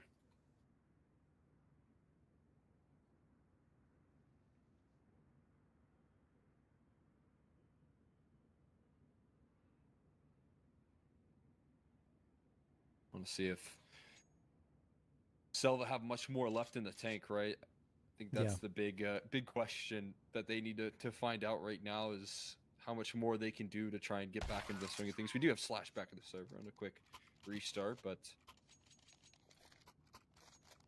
for a team that hasn't been able to win all that much, losing steam at a moment like this, it almost feels like a death sentence.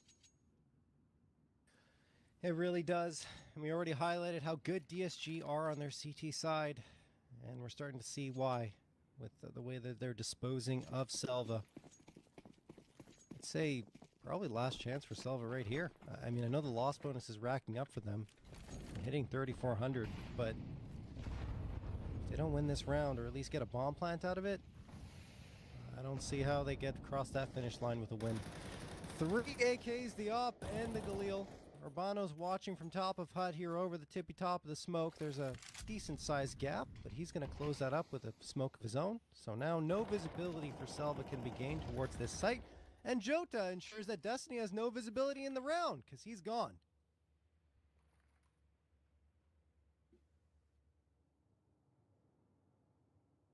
Instant pickoffs right there, having to fight from the back foot now. It takes some time to prepare here. Smoke recycled and no visual. GBB even taking some pop shots, hinting at where he still is. Ramp defense is slightly weakened up though, and even more so now that there's a commitment from SHC. So it is kind of weight on the shoulders of Barton, but we've seen what he can do when he's weights on his shoulders. He actually just gives space in this case. Ramp control conceded.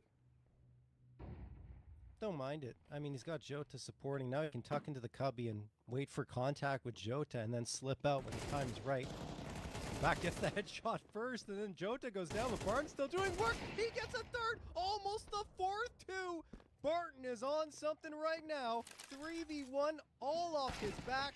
Nython run down by the 5-7, and there it is, DSG, another round victory. It's just not a concern, right? I mean, when he's stuck in, he plays it perfectly in a 4v5, giving over ramp control and joining forces with Jota, taking these kills down by force. It's never just one with him either. He takes 3 down in total for another massive multi-kill that just shatters SELVA. Puts him on the Tech 9s and Mac 10s to try and fight up against what would be series point if DSG are able to claim it here. Bank building, pressure amplifies now for SELVA. Try and pick up a map win. HE blows open the smoke early, but that kill still manufactured off the back of it. Tamonte at range with the Mac 10. Mows one open. The problem is he's honestly the only one to get by. Yeah, I'm kind of surprised by that as well. Levy getting a couple. Barton cuts off Destiny. Why does that happen? Tamonte had all the space gaining towards B, but the shutdown comes through from DSG, and there it is, the 12th round secured. 3 opportunities for DSG to close the door on SELVA in the series. What on earth? Just runs through, takes everyone down. The 5-7 initially, and Barton has protection for his Opera that's flying into the mix. SELVA think they have space, but never anticipate what comes next. ESG so close to the finish line. Sweeping this one on up. I mean, I like the idea from SELVA. I think they just needed to let it cook a little bit longer, let Tamonte get into a better position before they pinched into ramp, and obviously let DSG kind of bite a little bit more in the direction of Tamonte. Anyway, look.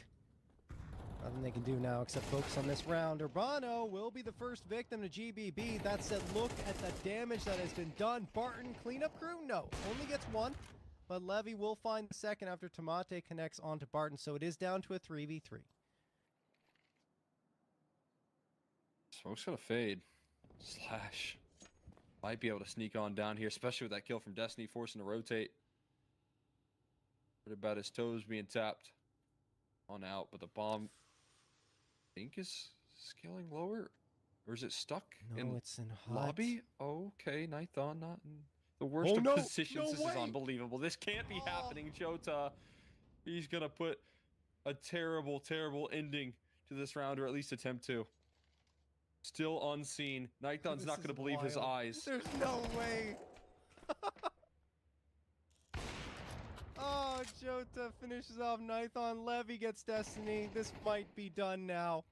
How does Jota get overlooked?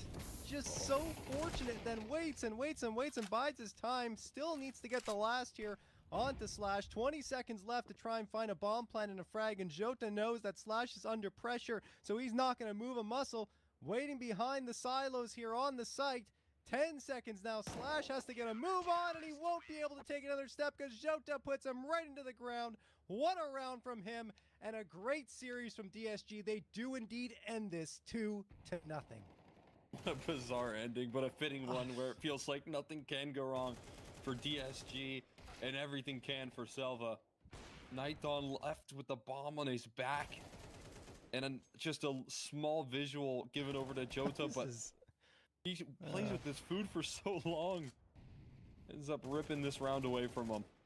That is brutal. That's a brutal way to end it. It really is. And I mean, Jota's just waiting for that second layer of the attack to come through, right? It never does. I don't blame him for that trigger discipline at all. Eventually, it's like, well, I have to do this because if I don't, then something could go wrong. So he does get that frag, but unbelievable that he's overlooked in that situation, in my opinion. Just, I get it. You know, you're coming out of hut, you're trying to clear towards those vents, and you don't really look to your left, but one glance would have been enough, and Jota was dead because he wasn't looking either, right? He was looking up towards heaven. What a weird way to end. I agree with you, Cole, but it will be DSG to face off against Bestia. And for SELVA, I don't know, man. Like, it's nuke has been pretty bad. Their overall success has been limited over these last 3 months. What do you do with this roster? I don't know. I think they're definitely going to look to try and revamp it here. They've been 7 series now dry, and you know, a couple of those being just sweeps on up. It feels like that's the big concern right now. Is that usually this is a time where you kind of rejuvenate, you can energize in the off season, but taking these sort of losses is the exact opposite effect for this team, and I think that's a big concern as to what they kind of do next here. Obviously, these are not the results they're hoping for. If those results continue, it's a drain down the VRS that you'd be entering into. So I think they definitely need to look at the future. No question. And on the side of DSG, things are looking great for them on that pickup of Barton. He was the MVP for me, no question, in that series. Phenomenal work across the board. Yes, maybe he didn't have the most frags on map number 1, but he had the most impact in my mind, defending that B site, keeping things at bay up against SELVA, and then towards nuke. I mean, you guys saw it. There's no question in our minds how good Barton was on that CT side to deny any gun rounds at all coming through from SELVA. They only got the pistol, the conversion afterwards. After that, it was a complete shutdown from DSG. All right, that wraps up this series, guys. We've got another one coming up. We've teased it a little bit, but yeah, it's going to be Bestia up against DSG in the final match of Group A to decide who is going to advance to the playoffs. We do have an extended break here. Looks like it's going to be about an hour, guys. But when that hour is up, we'll be back with that matchup. See you in a bit.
All right, we're back here getting ready for Bestia up against DSG. And, well, last time this matchup happened, it wasn't that great for DSG. I think it was that 13-0, if I'm not mistaken, in favor of Bestia. And to be honest, Cole, we kind of expect those types of results from a Bestia squad that technically qualified for the major.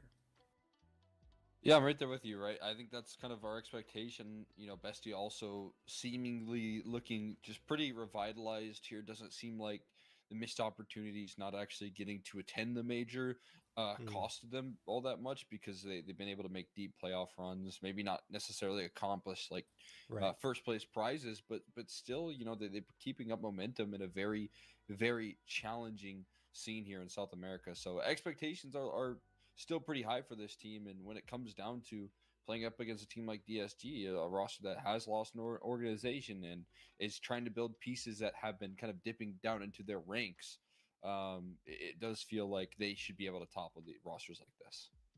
Absolutely. Let's talk about Bestia right away, since we're already discussing them here, and talk about their roster.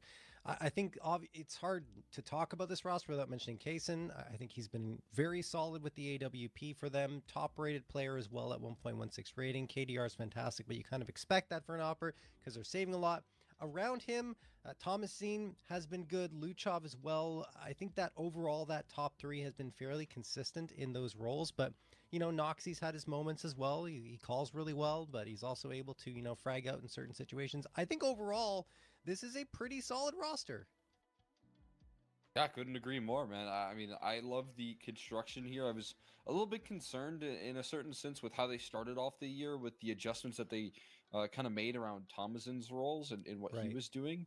But I think it long term kind of turned into a very positive spin. You know, he's been able to provide big multi kills on more of a passive anchoring duty that he feels comfortable in, and that I think the team can really thrive in, especially with the big step up that Luchov has had here in 2025.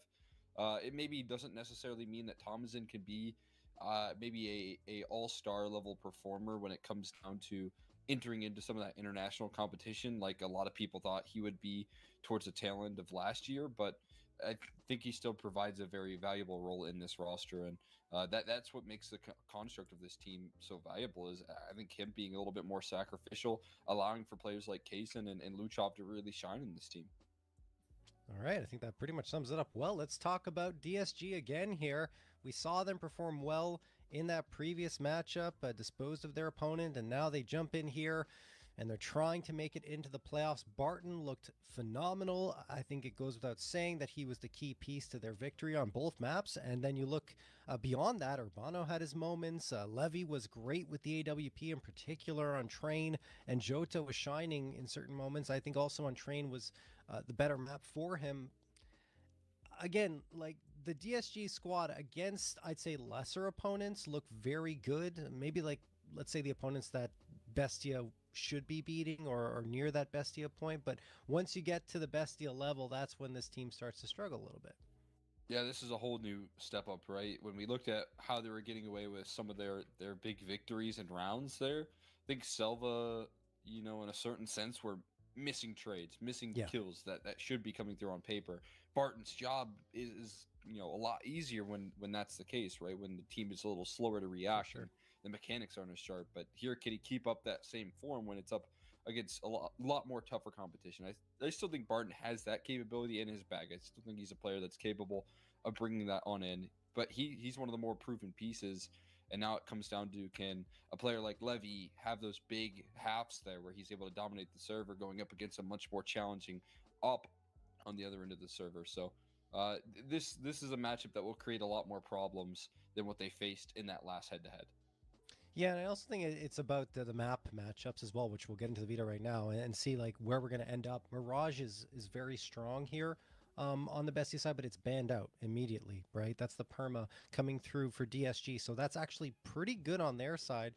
And Bestia pick into nuke immediately. I totally understand that. Despite the fact that DSG had that win up against Selva, there were some shaky moments, and nuke is the bread and butter of this Bestia squad, so they're absolutely going to pick into that. And then we get Inferno afterwards, which, you know, 3-0 over the last 3 months for this DSG squad. I think that overall, that's probably the best pick you can make up against Bestia, who haven't had that necessarily strong performance that they're hoping for on a map like Inferno. Then we have a decider of Dust 2. Look, I know that Bestia is a better squad on paper, you know, in terms of mechanics, in terms of strategies and everything, but this Veto could go either way, in my opinion. Yeah, I'm with you. I think this is one of the better opportunities compared to the way that Veto went last go around here. Yeah. Where Dust 2 was mapped to. I really like the Inferno that the side of DSG bring to the table, and kind of switching things up here. They still have Dust 2 to get over, and I think that might be a bit of a mental struggle for them. But other than that, like getting a very comfortable nuke after looking so refreshed on it just a couple, just an hour ago or so, with how strong they looked defensively, not giving over a single gun round, with how good their rotations were. I think this does have the best opportunity that DSG could really ask for in terms of trying to pull off an upset. With Bestia on the other end, these are 3 maps that I think they are at least historically pretty comfortable with. I think Nuke definitely going to be one of their best maps in the map pool, but Inferno used to be their best map in the Veto when Noxy was still opping on this team. So I think there's still a lot of foundation that they have to get through to get over a map like that. And it'll be an interesting challenge right now for Bestia to see how good they are versus a team like DSG on that foundation. Absolutely. I mean, we already saw, like you mentioned before, like that 13-01 Dust 2 that happened. And of course, 13-9 on Nuke, but it's another test. You're not wrong, to see if Bestia can deal with the opponents they should be beating on paper, which has been not necessarily the case over these last few matches and last few series. I think that the grand final was a very strong team. Who was the team again? I'm slipping my mind. I believe it was not Shin, 2 game in CCT, where that one was like a 6 OTs. We casted that one, Cole, and that was crazy. God. Yeah. Yeah. And then Mirage ended up being 11-13. So they were very much in a position where they could have 2-0'd that series, but 2 game delivered in a very big way, and I'm actually excited to see them going to next season.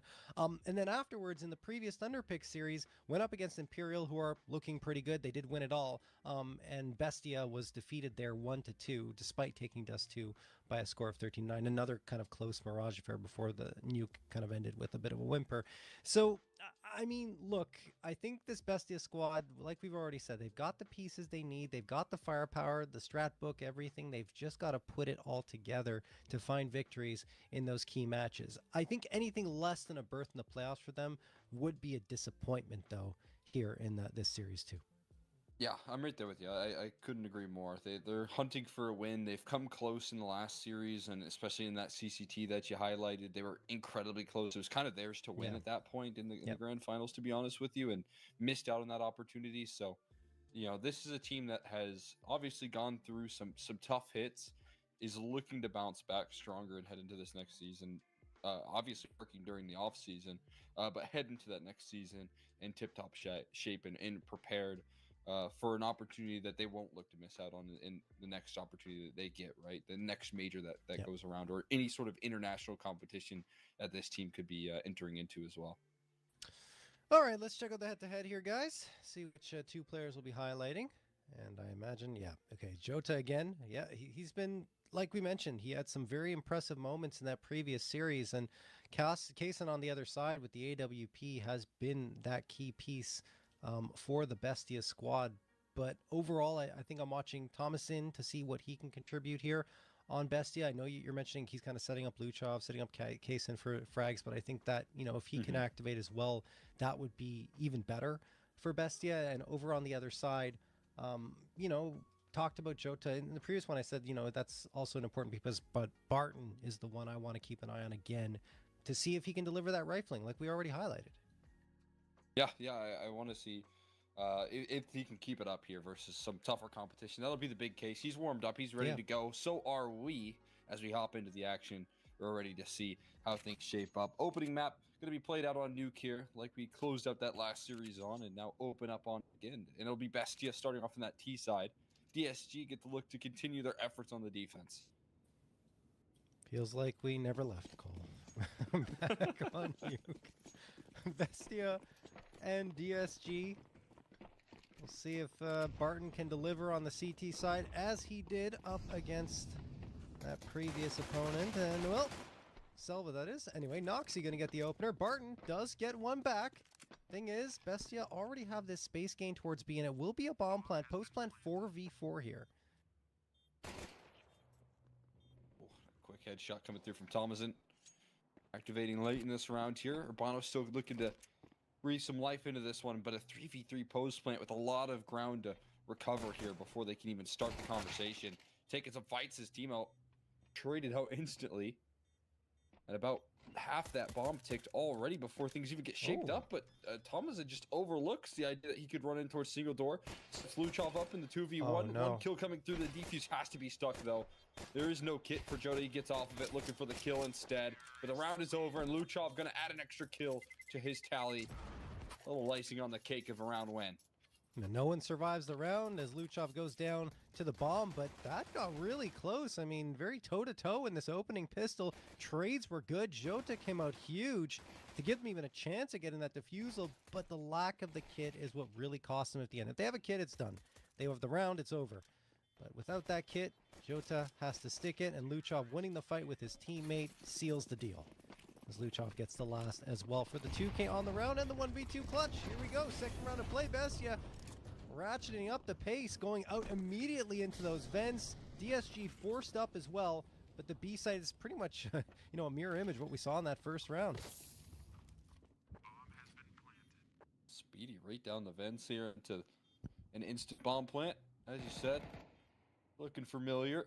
Unfortunately for Lev, he doesn't get the chance to move down the vents. Jota might enter into the danger zone as well, looking for a pre-fire, but he just walks into the crosshair. Jeez.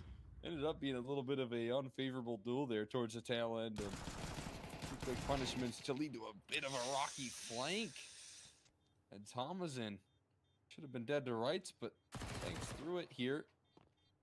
The last two players to be saving out towards the ramp room should be relatively secure at this point. Sometimes that 5-7 can get away from you, and that's exactly what happened for SHC. Doesn't get the frag. And we'll have to just move on to this next round. This is really nice work from Luchov, though.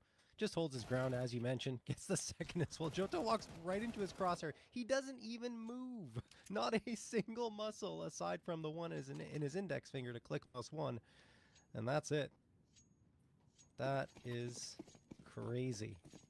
Bestia gonna get that second round. And well, now DSG did save a couple of MP9s off of that previous round, but it will be an eco outside of that.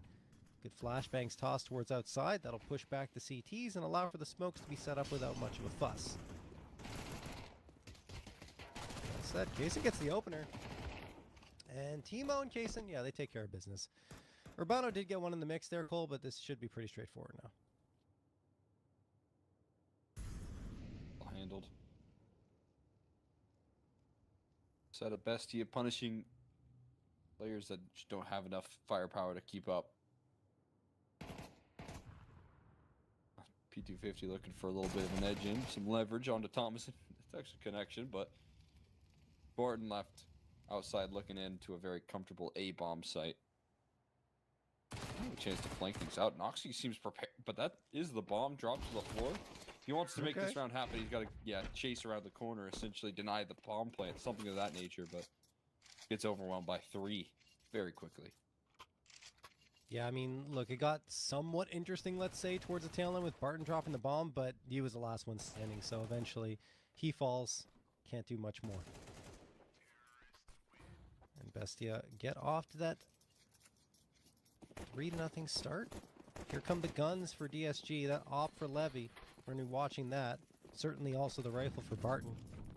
He's already got 3 on the board, so it feels like he's as comfortable here against Bestia as he was against the previous squad here on nuke, as Kaysen's going to get the opener on Barton. It's a 5v4 immediately.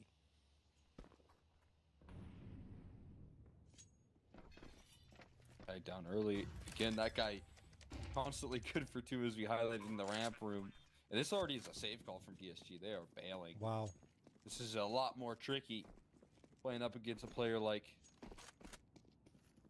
Basin in the mix there. Players like Thomason, they're so quick there. Luchov with how good he can be on the opener. Locking down that ramp room, coming down to these aim duels is a completely different story now. Barton sideline, and that determines the round so quick. Yeah, and I mean, Barton against SELVA was holding his ground very effectively this time. Can't really do it up against this Bestia squad. Down immediately. Great opening frag from Kaysen. You talked about it though. Luchov also very effective in that role. 28.1% of his attempts are entries. Leads the team on that stat category on the T side anyway.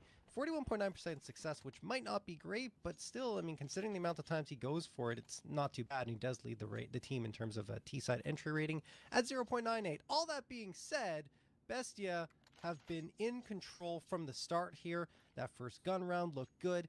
DSG with the 4-man save will be able to reset and try it again, but I mean, they lost Barton and they were just completely out of position. No one was close to go for the retake, so I totally understand the call to go for the save in that situation. Either way, they need to find a way to stop the Bestia squad before things get out of control.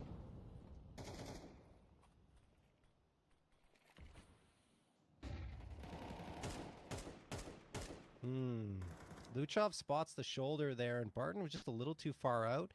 Almost got punished. Lucky to be alive, honestly, as he fades off into the distance. Bono and Jota, nice crossfire between Garage and Mini, but the crossfire deleted by Timo's headshot. Jota gone, and now they're worried about what's going to happen here towards outside, so they're trying to send a reinforcements over to retake that space. Barton does get there. Bono, can he get the trade? No. What a shot from Timo, and he gets the third too. They can't trade him. Oh no. Feels like the role's being reversed right now. East side continues to just break on through. 3 kills out of Timo before he finally falls. And again, that determines the round here. 5-0 off to the races, trying to run away, but back is turned to a player following in his footsteps. Thomasin is hot on his heels. Now it feels like Levy's prepared for this idea, but he's got other problems right now. They're hunting him all over the map. Teammate falls now. It's time for Levy to do the same. Dink down to 27 HP. He's going to have to fight his way out of every situation here, and distractions coming through initially from the bottom as Thomasin hits from the top rope. That is a brutal end. Yeah. I mean, look, DSG trying for the save. The good news for them is that they had the 4-man save in that previous round, so they still have the money to buy up here. Bad news is they're getting picked apart. I mean, look, Timo by himself takes care of outside control, and DSG really didn't want to give it up. They should have, because of the amount of space that Timo gains, but they decide to fight again and again, one at a time, and Timo punishes at every single turn. 5-0 for Bestia. DSG, as mentioned, there's the money, so you have the op again, you have the 3 M4s, MP9 for Urbano, which I think he had a little less money, but that's okay. Still very serviceable buy-up, but it hasn't really been the buy-ups that's the problem. They're just losing straight up in these aim duels. Yeah, that absolutely is the challenge that they're finding themselves in right now. Constantly struggling up against the overwhelming force that Bestia are bringing in the very early stages of these rounds as well. From the get-go, they are finding ways to open up rounds. Putting them in the back foot consistently. There's a 1-for-1 trade. Timo only gets a single kill this time before he's answered him on. So that's at least a positive spin on things.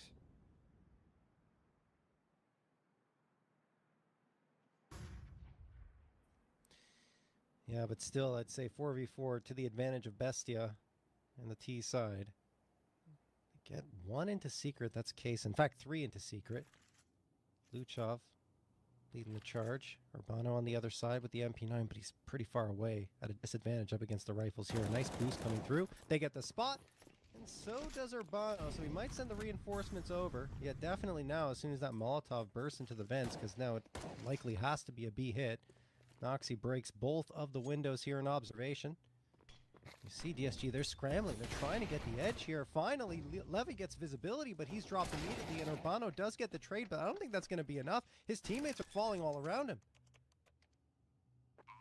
Just getting punched in. Jason already having coverage and control. Double up. Trying to chase him down. He takes a bit of an off angle here and catches SHC quickly. Urbano might have himself a freebie to answer upon, but it's a half his HP at a cost. And he gets met by a smoke, so there's just no way through the doors. He's going to have to take the glass as sharp as that can be. Getting around this corner feels impossible. Spotted out by Noxy. Now Noxy goes for a wild swing. That's a little bit ambitious, but the round is counting down. Without a kit, doesn't matter what the case is here. It will be a round win. Yeah, I don't think Bestia cares too much about the money. They've got plenty of cash. Luchov does survive. He gets away from that bomb. So does Urbano. Saves the AK into this next round, but that is a consolation prize and a half that is really favored Bestia momentum-wise. I mean, yes, you're seeing it down to a 1v1, but that's only because Bestia have been chasing aggressively as they've gotten full control in almost every single gun round. So early on, like, it's just, yeah. DSG getting out-muscled right now. 7th round of play. And Bestia might ratchet up the pace. I mean, they've been good at throwing up these change-ups at the right moment. They slow it down a little bit. Urbano boosts up Barton, gets the first. No trade available. There's a flashbang that pushes Urbano back, but they have to be careful of Barton. They're probably not going to be looking that direction, especially if Urbano does his job well. Barton, yep, overlooked completely. Yeah, it's a complete shutdown towards ramp. Urbano gets the last, only, actually 0 deaths. No frags at all come through here for Bestia. Exactly. Sort of stuff that they needed to kind of lift off here in a round like this. Able to completely shut it down. Barton able to build up a little bit more confidence. Crucially. Finally on the board for DSG. A little bit late to arrive here in this one, but better late than never. I mean, I think it would have benefited Bestia just to go out fast towards ramp. They could have caught the player in transition, Urbano, after he boosted up Barton, and realized where Barton was, and would have been a lot cleaner. Instead, because they slow down, that allows Urbano to plant his feet, get in position, and really doll out the damage and allow them to overlook Barton. Either way, it's just one round for DSG. They need a lot more than that, and that will be another great start. Levy with the op gets the headshot onto Kaysen, so he takes down his counterpart. Incendiary flies in. This outside control looking pretty good.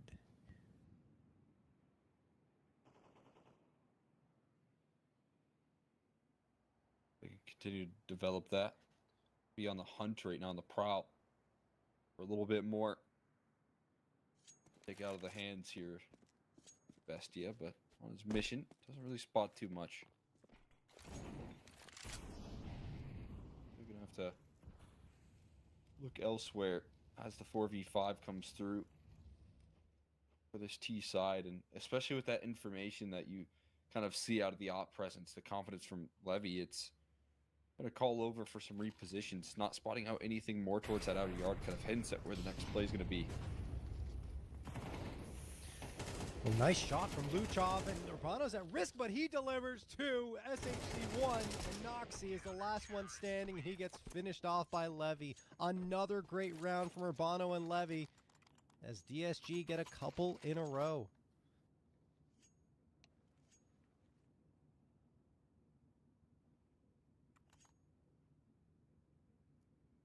Big statements being made right there. Looking clean. And the shutdown going on out for DSG in back-to-back rounds, having your opper be able to kind of float around the map as you saw right there. Phenomenal work coming through. Out of Levy setting up his teammates for success. Still more buys to crack through there right now for this T side. As difficult as that might be. Yeah, I think the one concern, if you look a little bit further into this map, it's that DSG don't have, ooh, nice shot from Levy. Maybe we'll talk about that after. Barton gets the follow-up on Thomason, and this is a gun round here that's completely flat. Barton a 3K. Kaysen only finds one. He's in a 1v5 clutch. Needs way more than that, and lines up two. They're chasing him down. Kaysen could do this. 1v5 ace clutch. Oh my God. Cut short just at the end of it.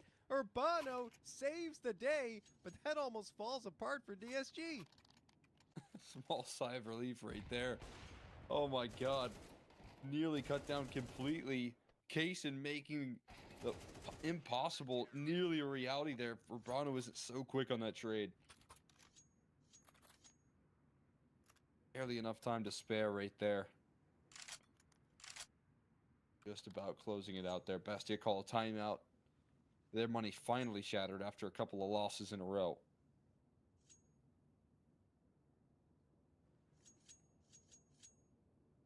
Yeah, so I guess my point that I was trying to make before that chaos came through is that DSG aren't great on T side. Their round win percentage is quite low, 39.6%. So you're looking at this CT side already. They're down 6-3. They can't win the half. Even if they win out here, I think they're still going to be on the back foot. And I don't know if they'll be able to do that because of how good Bestia can be on their offensive side of nuke. And they've got a half, no, it's a force spy coming through here. Mac 10, 2 techs, the 2 AKs.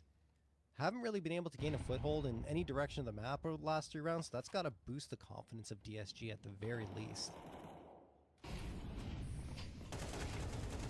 Fast into A. Urbano gets one on Timo. Thomas in the trade. That might open up the space they need, but they overlook Barton only for a moment.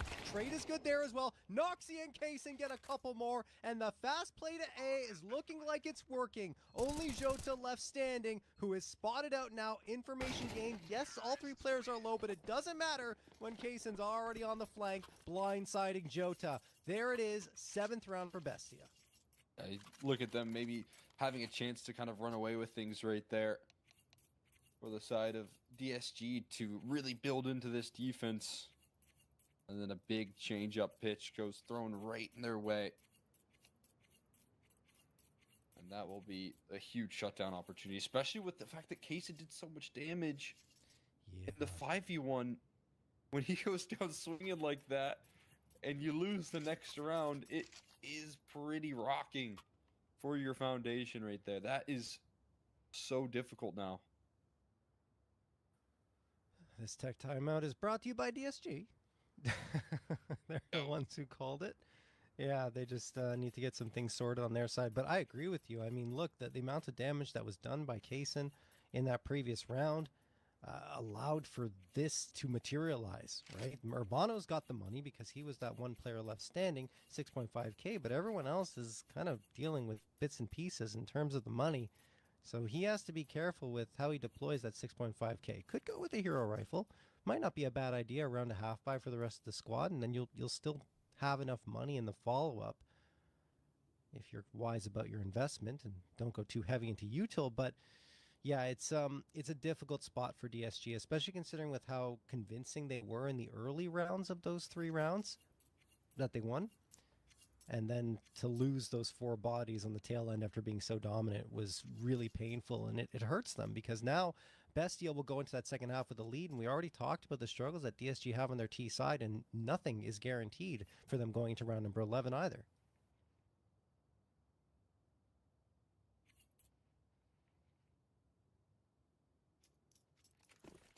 Themselves in a very worrying spot. They're hoping that Levy can maybe bail them out in a round like this. Trusting him with the AWP. Wow. And maybe he can open up things, open up opportunities for them to plant their feet, but that is a tough ask here. Yeah, I don't mind the op, Cole. I just feel like going for a rifle might have been the better call to keep the economy healthier as well, and just the AWPs, it's harder to get that back-to-back impact with versus a rifle. But hey, look, they've got the MP9 and the op in the right spot, and Levi does get the opener, so maybe I'm gonna have to eat my words there. It's DSG trying to hold on here. Great flashbang. Jota does get one more. The op's still alive in Levi's hands, and Barton gets a beauty shot from the Deagle. 3v2 for DSG, and rifles are everywhere. I think Cole Bestia have to go for this in this direction because they can't risk the guns being picked up. Definitely right. Have to continue to scale their efforts in towards this lower side of the map, always at risk of so many angles to be cleared right now, though. When they enter into the B site, when they open up the doors, the information given over, and even an extra bit of help involved. But Bart immediately gets hard cleared, and Thomason survives, but there's no coverage from Noxie. It's a little too slow on the uptick right there. SHC will be able to slide on out. Planted the bomb, full commitment, swings the door open. Distraction for SHC to strike from above. Way to take that round away. Well, I mean, it wasn't the off that came through with everything, but an opening frag for Levy, and then the follow-ups done with the pistols will lead to a DSG round victory that I honestly did not expect to come to fruition, Cole, but there it is. 12th round to play, final round of this half. DSG with a beautiful recovery there in that previous one, and looking at the money here for Bestia, it's not going to be the best. I think they'll still be okay to get most of what they want, but might have to settle for an SMG to at least ensure that utility will come through and a couple of Galils. Oh no, don't even need the SMG. They realized they had enough money for the Galil, so it will be rifles across the board for Bestia.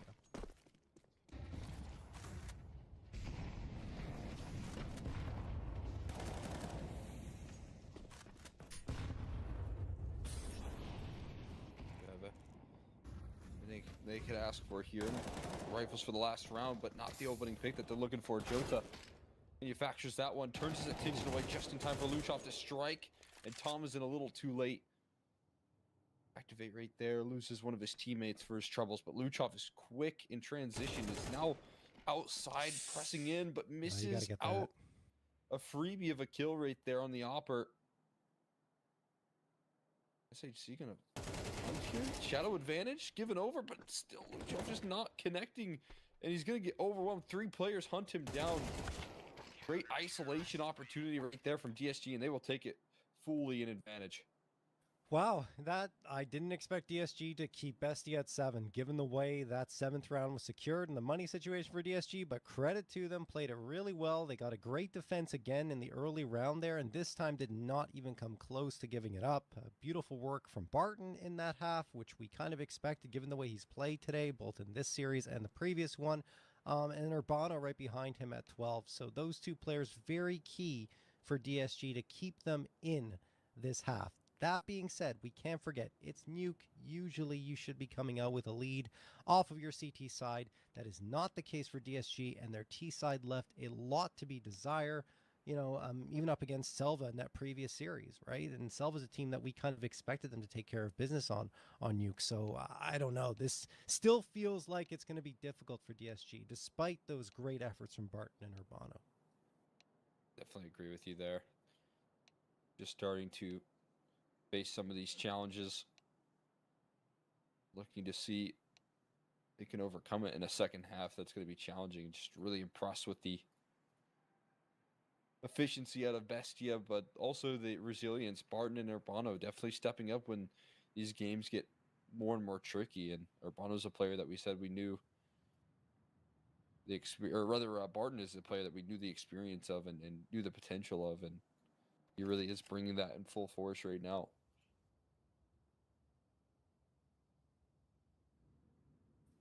Can he keep it up is the question. Switching over to the T side. We knew what DSG had in store on CT side, but the attacking end is where the real test begins. Here come the dualies for Timo and Thomasin. Everyone else onto USPs. Is there a kit in the mix here? There is not. So no kit available for Bestia. We do have 4 players with armor. Luchov sees that door get blown open. Thomasin waiting with the dualies. Timo's there as well. This is a very difficult path for DSG, and there are 2 more frags on Thomasin's hands. Tiga comes through here and actually could be a difference maker with Barton getting that shot onto Kaysen, but Luchov ensures that won't be the case. Nice round victory for Bestia as they keep the lead firmly in their possession and extend it to 3. A little bit dicey there with the team kill in the mix, but will be handled there eventually. Barton gets knocked out, and Bestia continue to count on their lead. In fact, even build it a little bit stronger while they're at it. Up against 4 Glocks in play.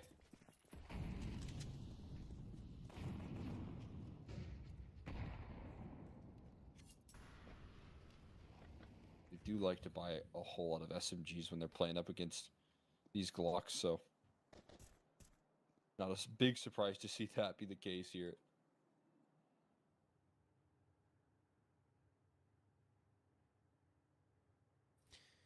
Timo waits with the MP9. Bestia only going up against the Glocks. Anti-eco. Should be relatively straightforward. Got two bodies here over in a ramp. Ooh, that's messy. Very messy from Timo. Upgrade to an MP9, and Thomason wasn't really in a position to support, so now what should have been pretty straightforward turns into a bomb plant for DSG and a chance potentially at the round as well. They don't have the body armor and no util for the post plant, so it still feels unlikely, but you never know because there's only that smoke left for Bestia. Noxy pulls it out. I don't even know why. Could get caught off here, but he's all right. Good to go. Gets the 3K. Jota, last one standing, and still delivers a couple for himself, but Lucha will not allow him to get more than that.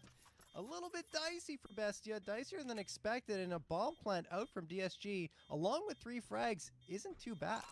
God, that is much more than you could have ever asked for right there, and a huge surprise. On the side of Bestia to lose that amount right there, all things considered. Taking heavy fire right there, trying to hold off against the pretty much non-investment. So you're going to head into this now gun round with a whole lot more efficiency than anticipated. Really good look out of DSG in terms of how they want to count themselves back in this game. Which they are able to do just that.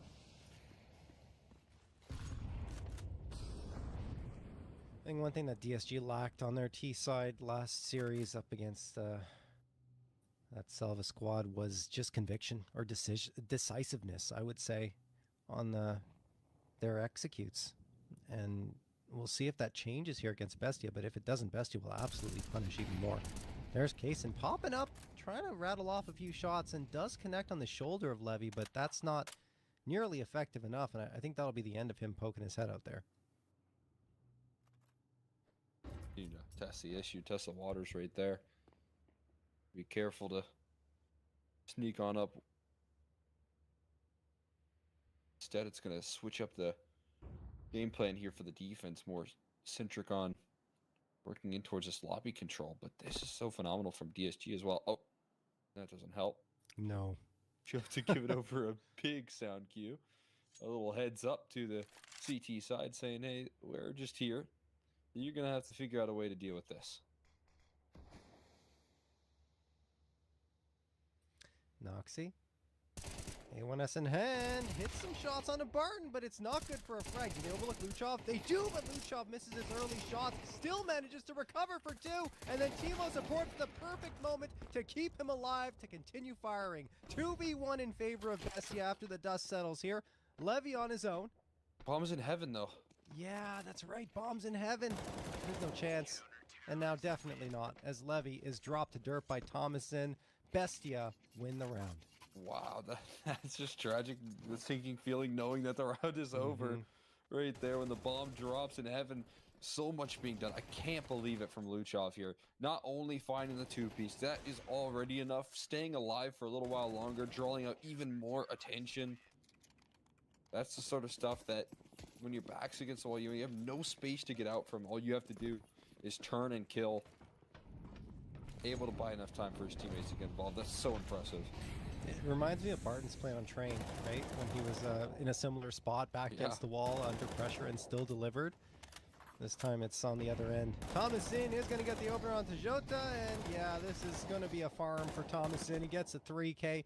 Noxy finds SHZ, and nothing doing at all for DSG in this round. It will be an 11th for Bestia, who are starting to cruise to the finish line.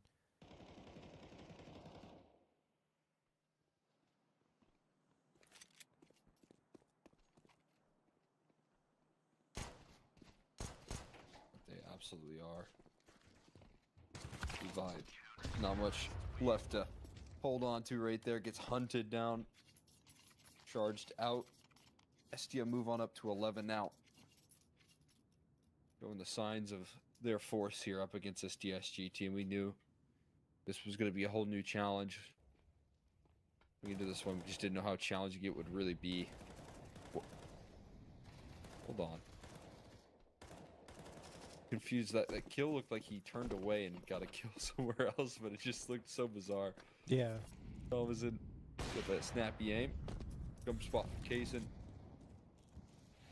Still feels like DSG, I guess how quickly the second half has scaled up together. It still feels like they're not that far out, but it's 11-5 right now. They don't have a lot of runway left.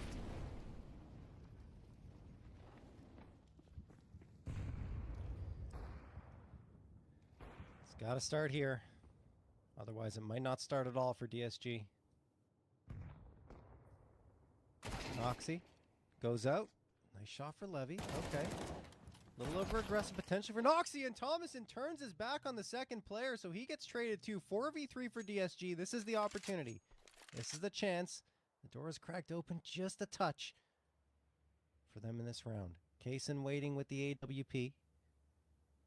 Has retaken the space of his fallen comrades. Urbano, Barton, SHC just biding their time in lobby, hoping for more aggression. They get it delivered right at their doorstep. 4v2 now. Tons of time left for them to get onto this bomb site, but do they go A and overlook Kaysen is the question.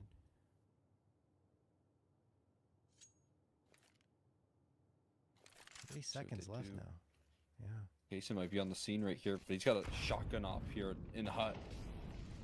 Actually might make it through Squeaky here. He just zoomed in again, and they're already routing down the vents, so they've managed to escape the worst of it. At this point, I think it might be about how Bestia fight for their life. Yeah. I'd be surprised if they go for this at all. I mean, the op is a valuable piece. Can they buy it up again in the next round? Yes, but that CT economy is important to keep stabilized, and they realize that. And like you said, now we'll see if they can fight to keep the guns up in their hands. And given DSG don't have that much money, they may not even have a fight on their hands at all.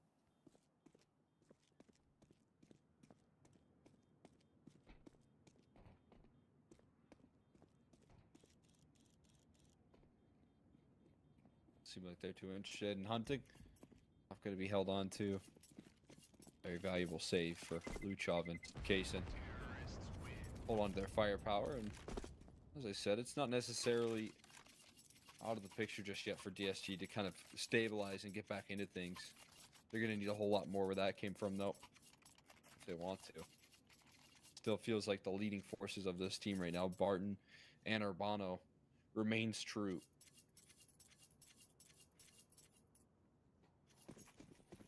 Looking for some extra backup here. Great time for Jota to get more involved. They want to try and find some opening success.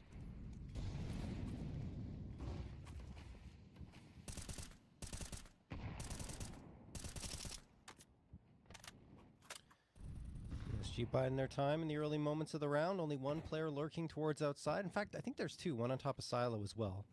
Either way, the majority of their attack is focused in on lobby.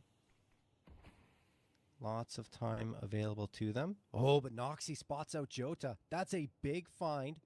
Gets the opener here. And a 5v4 materializes for Bestia. No mistakes for DSG are allowed, right? Because of how down they are in the scoreline.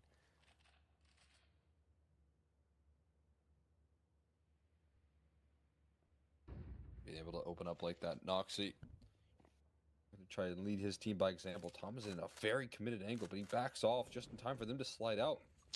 This is perfect timing here for this T side, and dodging up on the flashes, multiple of them coming through here. Thomas is still unaware, but finally strikes his head up, and it's an instant dismissal, turning the tides quickly. Another kill coming through from Urbano. Noxy jumping up the vents right now, able to find a one, needing a lot more, but there's low HP bars, perfect for him to capitalize on. He's waiting for Urbano's lurk so carefully, and a strike through the wall. Noxy with another, whips out the pistol for a 3K. He needs 4 though. He needs the ace, in fact. He needs all of the frags here.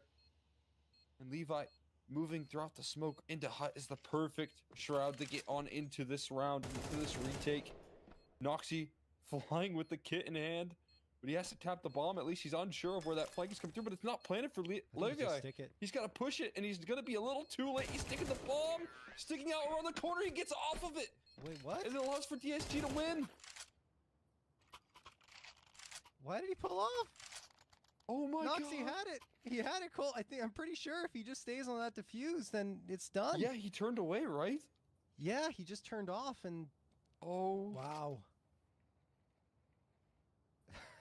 That is kind of devastating for Bestia. They had a stranglehold right there, a 12th round in the palm of their hands, delivered by Noxy himself. He just can't hold his nerve. Could have been even tucked a little bit further behind as well and ensured that almost 100%. But instead, Bestia lose the round. They've got no money. A half buy comes through. This is getting kind of interesting now. DSG stole one away there after almost having it fall out of their hands given Noxie's performance in that round. Yeah, it's a crazy, kind of slip up, I guess, from Noxie as well, who I would say is always making the right decision in the clutches. Just a bit of a lapse, though. I mean, he was on it. He had the defuse right in his hands. Just got off it for a split second, and now it could go from bad to worse as the opening pick rolls on out. Luchov is sidelined. I'm wondering maybe if he was just trying to move around a little bit to try and make himself a harder target.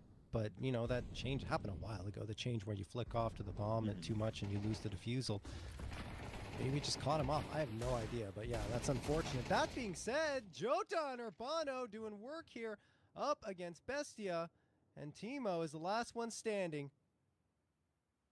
He is trying to make something happen with this MP9. But as it stands, maybe a flank comes through and he gets one. He knows there's a player on top of Silo, but Barton knows where he is too, and that will do it. DSG are right back into it.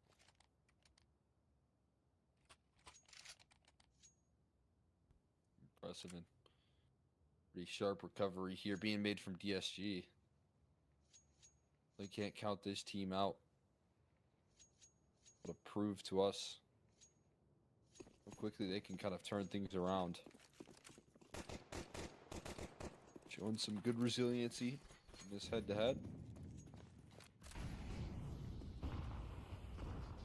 Now Luchov looking to determine the start of this round. Got plucked out by the AWP on a boost last time. Taking a bit of an awkward angle here and doesn't stick around for too long. Smokes will eventually force him out. Jota lurking about in the smokes though could get deadly and mini quickly if he's taking that opportunity.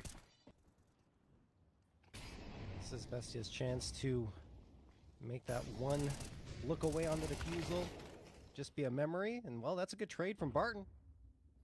Noxie realizes that he has to time this right, and with Jason getting that right, he could pop up now, and he does! Gets Barton gone. Levy, the last one standing, he falls as well. Well done from Bestia. Again, in the defense of the A site, they do get that 12.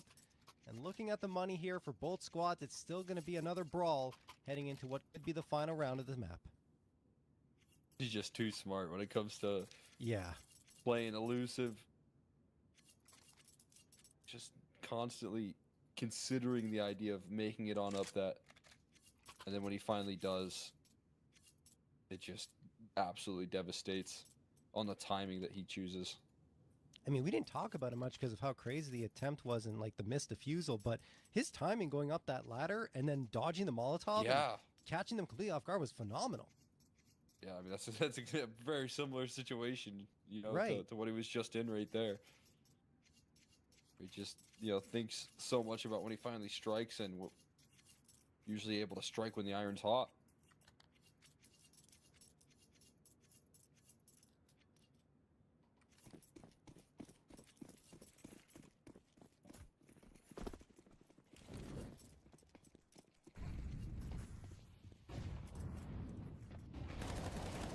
Last chance for DSG. 21st round of play. 1:35 on the clock. Bestia got everything under their control. That elusive 13th could be theirs here. SHC, Levy, and Barton hunker down over in the lobby, leaning in towards vending. It feels like SHC, is going to have a peak here in ramp at some point. But he's got a lot to deal with if he gets in this direction. Beautiful opener from Kaysen as well. There's the early man advantage. Now they feel forced in towards ramp, and the frags pile up. Team Primo finally falls. Levy will get that, but it is a 4v2 still, and now perhaps going to be a 4v1. Yep, there it is. Kaysen onto Levy. Jota, last one standing, and no longer. Bestia only need one opportunity to close out this map, and now they head on to map number 2 with that 1-0 lead, Cole. Looks really good from Bestia entirely. They are able to capture some of the efficiency that comes through out of Kaysen when it comes to constantly doing damage, especially on that CT side. A couple of great opening picks with that op and building up a great foundation.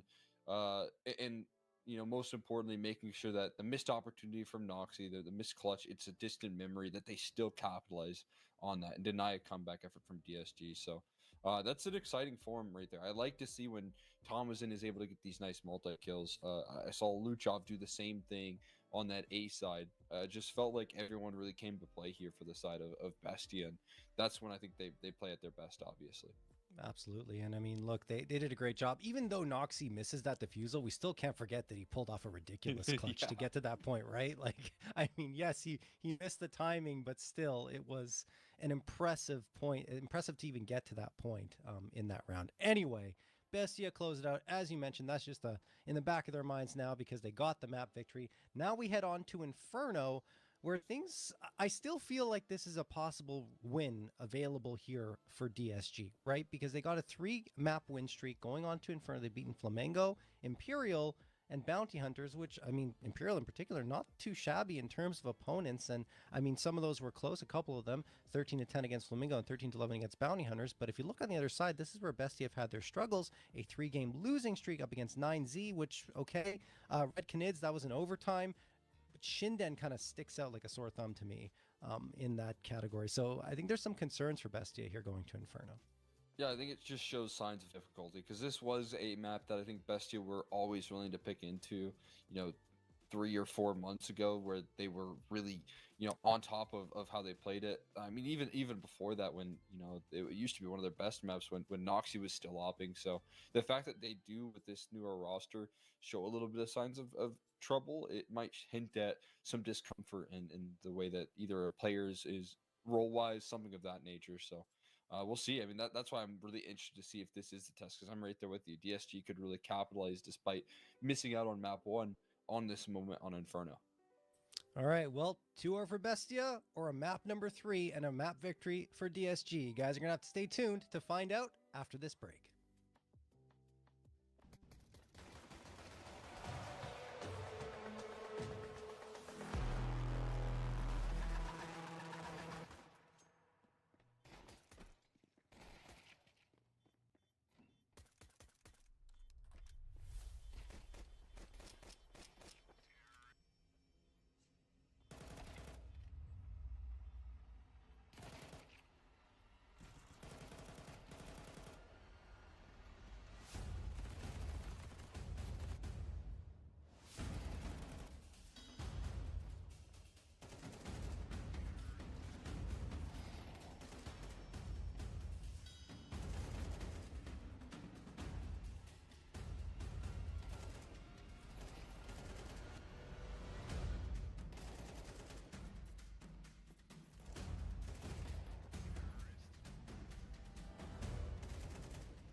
All right, we're into the swing of things here on Inferno. DSG up against Bestia. Bestia have the 1-0 lead, but this map hasn't really favored them as of late. 3-game losing streak, and the opposite for DSG, a 3-game win streak.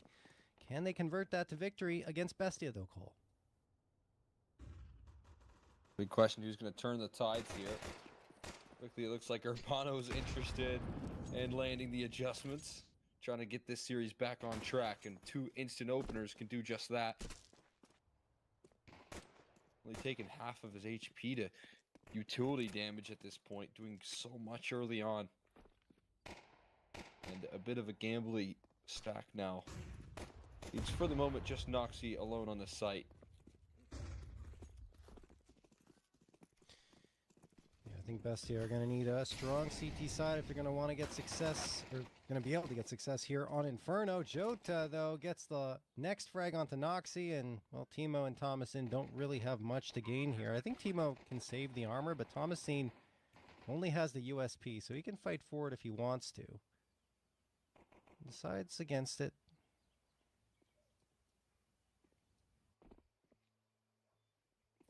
Frags will build up the money a little bit, but Jota spots him out and eliminates him with ease. Teemo does the same to Jota. Maybe gets a follow-up here. Ooh, only gets pushed down to 4 HP. And then finished off by Levy. So will be a 1-0 lead for DSG off this pistol round.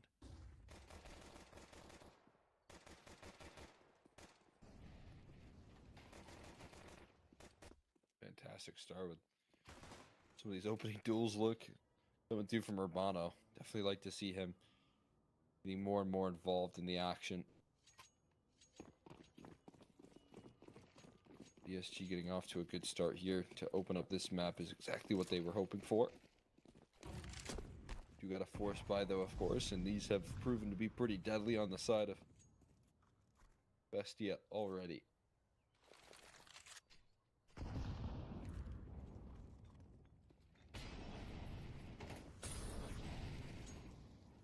Full brackets utility. I mean, this is a lot of commitment early on to see what they can do. And Thomasin realizing the sort of control that they're taking is going to just deploy a smoke. I mean, fortunate to stay alive right now, but at this point, his teammates not so lucky. Teemo somehow wins that duel. Bullets just chew through the opposition, and now this sets up the defense pretty well. They're going to look to wrap through the smoke, and the trades eventually come on through. Luchov looking for the flank, but a solid foothold here already manufactured from DSG. Surprised Kaysen doesn't get that cleaner around truck. It felt like he should have had it before he swung to the right, but instead he falls after only getting one. Now Luchov. Ooh, the nade is out, but it's not in the right spot to get the frag. It would have been if it was in the close corner with Urbano on 20 HP there. We've got to get these frags, and, well, Luchov gone means Noxy's out of there. He'll fade off with the 5-7, save it for the next round. That'll be a quick lead gained by DSG.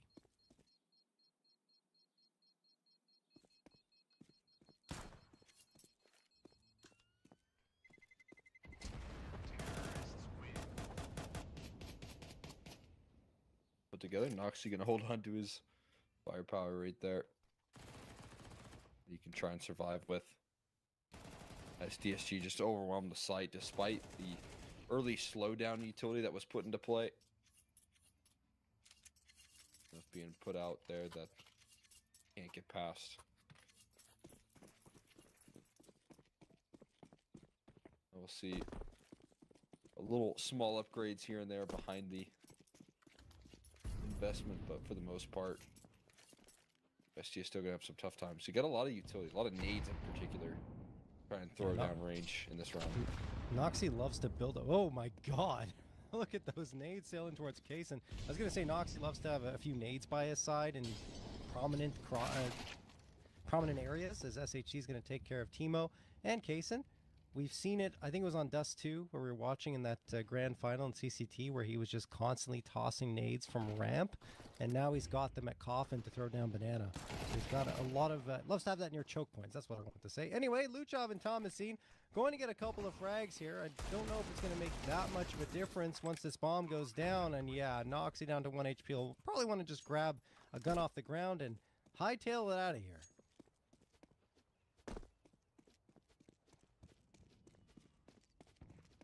gonna do.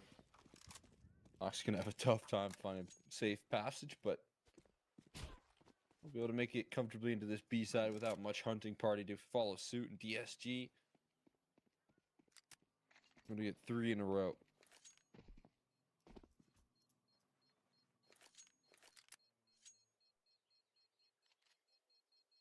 Able to start off Inferno exactly how they had hoped. A map that we knew they'd be capable of challenging this. Had a Bestia on and doing so pretty comfortably as well so far.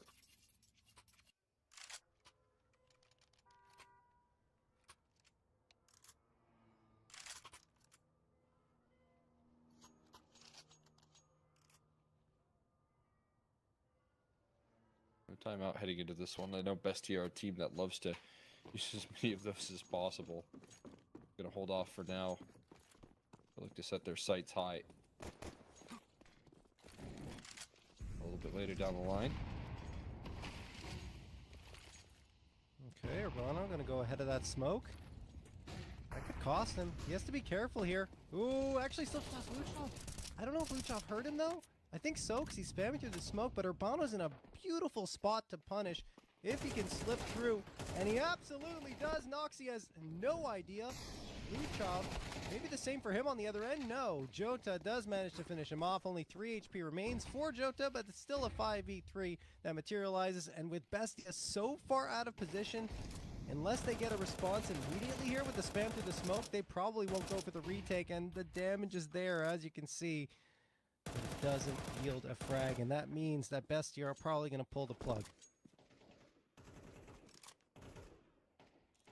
To escape this one. With 3 up still, Barton's still in spawn at the moment.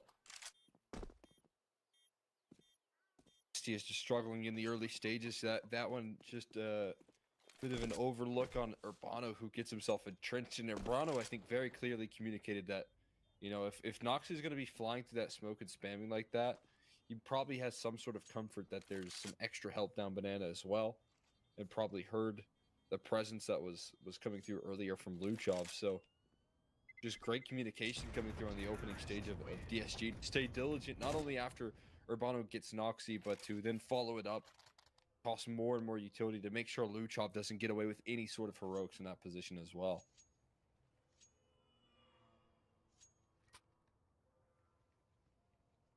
Bestia gonna have to get a handle on Banana there, as DSG looking good here in the opening rounds of Inferno. 5th round of play coming through. Here come the guns for Bestia. Op for Kaysen. We talked about how Noxy looked more comfortable, let's say, with the op on Inferno. Bestia used to have a lot of success on it. Since they made the changes and put Kaysen on the op, haven't had the same type of success as they were hoping for. So let's see if they can do it here. Luchov opening frag of Banana. That's going to help plug up the holes on their defense here on this side of the map. That said, Luchov takes a lot of damage in the engagement and can't really get too aggressive here. Pulls out the util right out in the open, and Noxy will get punished. 4v4. Luchov. Can he get one back? I think he got the dink, but not the frag. And yeah, it's not going to be enough. Not even close. 2 more players wiped off the map, and Bestia lose the B site again. Feels like we're on repeat here. I mean, I talked a little bit about what used to be so good about this map here for them, and you know how good they were when Noxy was still hopping. I think there's just still a bit of a breakdown in this defense, the way that Bestia play things out, that is leading to this consistent struggle. The B site falling victim, and Noxy kind of entering into that new position. My team are going to get hunted down as a result of how quickly these rounds are determined, but I feel like they are showing a bit of a fundamental lack of what you have to do early on in these rounds to defend up against this heavy T side, to fight for banana control. Getting caught with utility out like that's just not something you can afford, with especially Luchov down low. And that sort of stuff right there shows how uncomfortable Bestia really are in that current setup right now on B. Absolutely. I mean, you talked about the util, and I mean, you got to be behind cover before you're thinking about throwing that util. You should not be in the open, especially with no information as to how far up DSG have gotten. And I mean, yeah, I mean, they're calling a timeout here to talk things over. You talked about how they like to use all their timeouts. Well, that was a perfect time to say, hey guys, let's slow it down a bit, not make silly mistakes. Make sure that we're respecting our fundamentals here on Inferno. Timeout has expired, and they call another one. Back-to-back timeouts. Lots of concerns here for Bestia to have to call that. That's also something they'll do quite a bit there when they're on a big dry spell, is chug through these timeouts. Most of all, I think I see this team use all of them on their T side more than a lot of teams. But if they're on a slow start in any half, I think they'll prioritize getting those timeouts very quickly, and you know, that's probably what we're seeing right now. The realization that kind of is the case here. Build back into this one as soon as possible. Another one. 3 timeouts in a row. Okay, that's crazy. I haven't seen that before. 3 timeouts. They have none left for regulation now. What's going on? I mean, I think I kind of would like to understand the viewpoint of them saying, hey, if we don't get any CT side rounds, if we don't fix what on earth is happening on this B side next, you know, 5 or so rounds here, this game is probably just going to be over.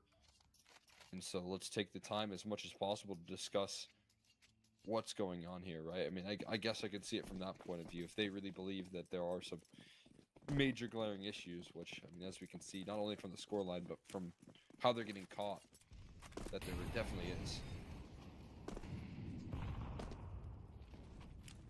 Yeah, especially the way they're taking banana fights. It's been difficult. Case in an opener is going to help immensely. On to SHZ. That was in the apartments. It was. Nice maneuvering from Kaysen. Not only get that frag, but doesn't take any damage in the process as he fades off. So he's made that threat in apartments. Kept it in the minds of DSG. And backed off to support the rest of his team on the site proper. All 4 players for DSG are moving in towards bracket. Timo gets the dink on the Jota. It forces him back immediately. Does manage to get the molly off on Jota's end, but this is going to be difficult. Urbano does manage to get one back, but there it comes. All 3 players peer around that corner, and 3 of the 4 that remain for DSG are gone, leaving only Urbano on an island here at Library to try and fight off everyone else. There's the first. They're giving him 1v1s here. Need to be careful. Where's Kaysen?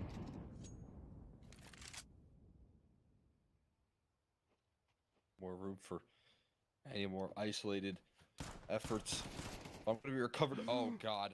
Complete miss. This is so scary. From range with the 5-7 bomb recovered. Kaysen goes swinging again. Oh, my God. That could have been so much more costly, but managed to evade disaster at that point. That was scary, to say the least, on Bestia's side. I mean, you see Kaysen and Noxy, they look like they're on different servers, honestly, with the way they're not really coordinated. Compared to the first map, where everything was going well for Bestia here, they look so uncomfortable, so disjointed in every single engagement. 7th round of play. Kaysen holding up Banana this time. Dodges the util very effectively, but that Molotov's going to land right at his feet, fires a shot off, can't connect with a frag, and Luchov is gone. Urbano takes care of that. And now this B side is a little bit lighter. Kaysen, lucky to be alive, takes a bullet to the dome from an AK, but it happens to go through the wall, so he's okay. And gets the frag to boot. That will help calm things down in a round that could have again fallen away towards this B site. Kaysen's a tank, man. Just survive some of these shots. Absolutely ridiculous. Hanging in there. His teammates be able to show up as much here. That's a great bit of contact taken by Jota. Thomason left to do it all, though. Left to his own devices. Teammates a little bit further removed. That flashbang is good at buying time. He avoids the next flashbang. He finds 4. And that is exactly why they trust this guy to lock down a site, because that is what he's capable of. I mean, down to his last bullet there. I'm not sure if that was with 1 magazine or not. I don't think he got a reload off. think he had time to, right? No, no way, no way. That's 4 one bullets here. magazine. 20 bullets, as efficient as you can possibly be. 4 frags, 1 magazine from the A1S, and Bestia get a second. That's an impressive play. We can't take that away from Thomason at all. Great maneuvering, isolating the 1v1s for himself, and just getting some good flicks to boot. All right, Thomason, what more can you do here? Nox is completely blinded and finished off by Urbano. Put out of his misery, so to speak. Urbano at 18 HP. Needs to be careful here on Banana because a wayward nade will take care of business. Luchov above the smoke gets 1 and the second, maybe the third too. Yes, he's good for it. Kaysen supporting, ensures that Jota can't even get the trade, and it's a complete shutdown as soon as DSG try to get up Banana. Barton gets 1 on the tail end, but it won't matter. Bestia are back into this. And think about, for the small investment of 3 timeouts utilized, look at the way that they start to join forces. Maybe, you know, not even necessarily the cleanest of rounds here, the cleanest of situations in some of these, you know, rounds here and there, but still, you know, I think so worth the investment when it comes down to how they've looked so much better.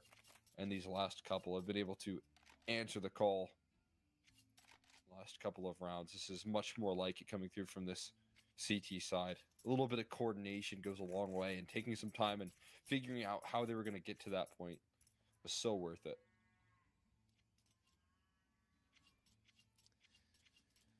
All right. Finally have relegated DSG to an eco here. Sort of. Because they have invested for Urbano and Barton. And there's the hero AK. But outside of that, it's pistols. Nade sails in, doesn't do any damage. DSG really locked in towards Banana as it stands. A nice flick from Case and a drop levy. 5v4. Flashbang, pop flash for Luchov for himself. And then gets 1 thrown by his teammate. Visibility gain, knows a player is charging down towards him. Could be a second. There's the first gone. Barton trying to follow it up, but they just don't have the firepower nor the utility to survive these extended engagements on Banana.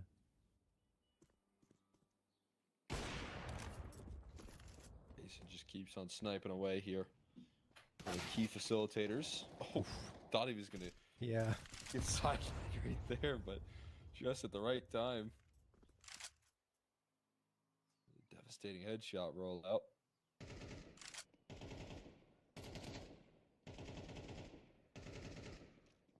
That's just SHC huddled in a corner. I mean, now these rounds start to look a lot cleaner. Opening picks come through more consistently, and the team looks a lot more deadly now. I think this is the second time over these 2 maps where we've seen something materialize for DSG. Few rounds in a row. Fantastic start. And then Bestia with the back-to-back-to-back timeouts, which I don't really think we see ever. I think there's probably, you can count on one hand when a team has called 3 timeouts in a row. But Bestia, since that point, they got 4-round victories. They talked about something, and whatever they talked about was the right thing to discuss. As they make the adjustments here. Timo spots out a player and falls off from Boiler. Doesn't want to take that fight.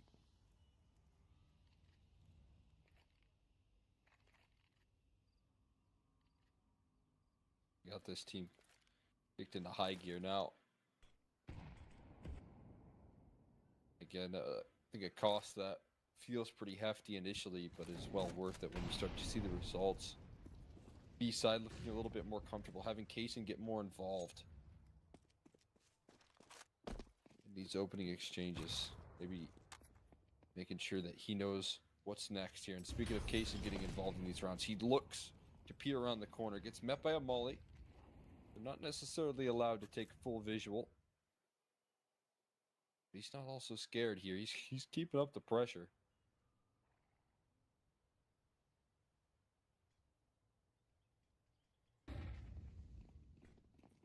Noxy. Cubby overlooked completely, but he doesn't play it very well. Timo falls afterwards. Luchov and Thomason trying to pop off as they do, trying to be the heroes after things looked like they were falling apart. What looked bad is now a 3v2 in favor of Bestia. They do lose Luchov. But Thomason, perfect timing on the bomb planter. He flicks around to get the other player, and then it's Kaysen to find Barton. I thought he was locked in on the bomb planter, Cole, but that's an insane flick to keep things alive for Bestia. I mean, yes, they get the round. I do want to talk about something quickly, though, Cole. Just the fact that Noxy comes out at that moment, it just doesn't make any sense. No one was really looking for him. He could have waited a little bit longer and instead tries to take the initiative, and because he does, he gets nothing. Jeez. But a fantastic recovery for Bestia. yeah. I mean, that's unbelievable from Thomason. He just felt like he was... His lack of making a decision should have cost him everything. Yeah. You can't switch up that late, only if you have perfect aim like that, but... Oh my god. I mean, yeah, I'm with you. The decision making there should have cost him a whole lot more. Ends up just being around that they can barely escape. I mean, we saw those rounds go the way of Bestia on nuke, right? And for DSG, after having gotten that hot start, to see Bestia get 5 in a row and to win that 5th in that fashion has to bring back memories that they don't want to have in their minds. Luchov waits for the flash to come through, throws the smoke, pops around the corner, gets nothing but damage, and Noxy's going to try and capitalize off that damage. Finally does. His second and third frags come through, pulls out the pistol, continues to spam, and they can't find him. He gets 2 through the smoke. 4K for Noxy. Is the ace going to come into his hands this time is the question, but I mean, they want to get the round victory, so I'm not sure they care too much. They will give Noxy a crack at it. And Levy's around that corner. Doesn't want to take the fight just yet. And Kaysen will get it. So no ace for Noxy, but what a play. Oh my god, capitalizing on all that damage right there. So many just tantalizingly low HP bars. So low. And eventually those kills had to have started to flood on through, and they do in the most devastating fashion. Bestia still picking up a flawless half since the scary situation that they were in, down 0-5. Yep. 6 rounds in a row now. So can't commend them enough for the decision to do what they have to do. And so in a kind of desperate moment as well, I highlight, I think it's always worth talking and taking time to use those timeouts. I think a little bit of an underutilized thing in Tier 2 Counter-Strike that I think Bestia do better than a lot of teams.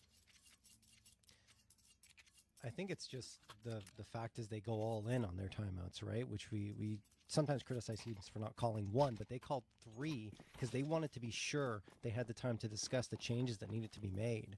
And I mean, it's a bold decision because if you have problems in the rest of the map, it's going to make things a little difficult for you if you want to talk it over. But they say, look, there won't be a rest of a map if we don't come through and get this here. So great work from them, great decision. They do lose the first body here. Timo gets the trade. Barton finds one right on back. That said, look at Levy. He's a walking wounded, and now it's the healthy player that gets dropped here. Thomason, the awareness to realize Levy was pushing him was one thing, but he can't hit the shots. As now it's up to Luchov and Noxy. Luchov flashed and gone. Destruction right there, systematic. And spam through the smoke will finally allow them to cap off one extra round towards the tail end of the half of a pretty devastating statement being made off the back of those timeouts.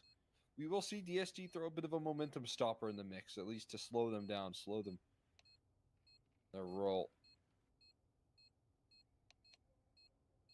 What I'm definitely impressed with here when it comes down to how this team hangs in there mentally.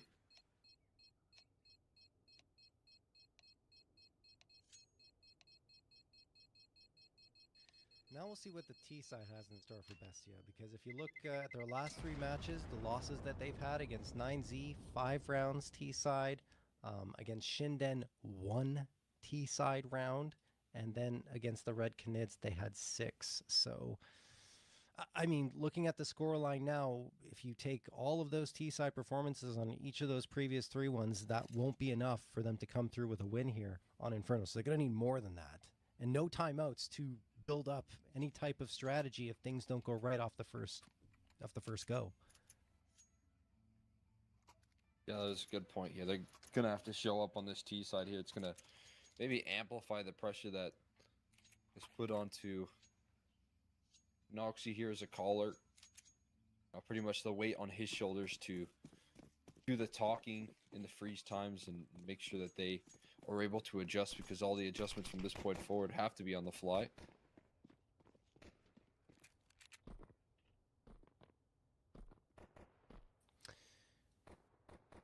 Odds still heavily favoring Bestia.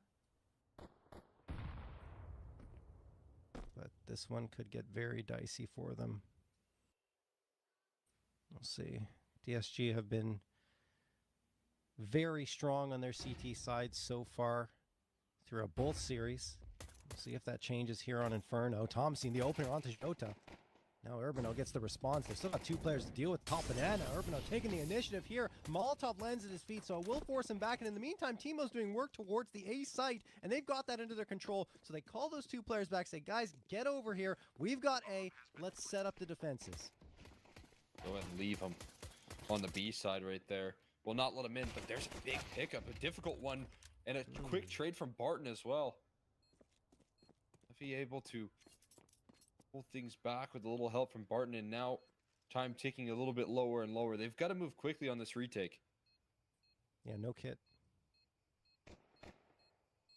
We go now here. Kaysen's still inside the pit right now, finally moving on to the site, trying to get onto that bomb. It's a whole nother story. Distractions being sold and round being won at this point. Bestia lift off in the pistol. Barton looking for some exits. Bomb gonna do Noxie in, that's for sure. Barton able to escape at the very least. Let's talk more about those previous three matches again. So they only won pistol one time out of those previous three, and that was the one against Shinden. So let's hope for Bestia's sake that they won't repeat history in that category. A little bit back and forth, but did appreciate the effort from Teemo in that pistol. Wasn't able to have that great of a first half, but for him to have impact here immediately on T side probably helps him feel a little more confident going to these next few. Force buy up for DSG. Thomas in. Maneuvers his way towards the apartments. And the other three players, or I should say other four players, are working around mid. Teemo with the bomb. Alone here is maybe a risk, but he will join up with the rest of his squad very shortly, as they're probably going to pinch him from mid and boiler. And SHC, though, able to pick things off in the opener. The trade's still efficient. Coming through from this T side, and only a single casualty taken. It's a good way to work about that one. Looking to close off this final kill on the Jota pretty quickly. Leave him stranded for too long. With this pistol, we'll chase it a little bit.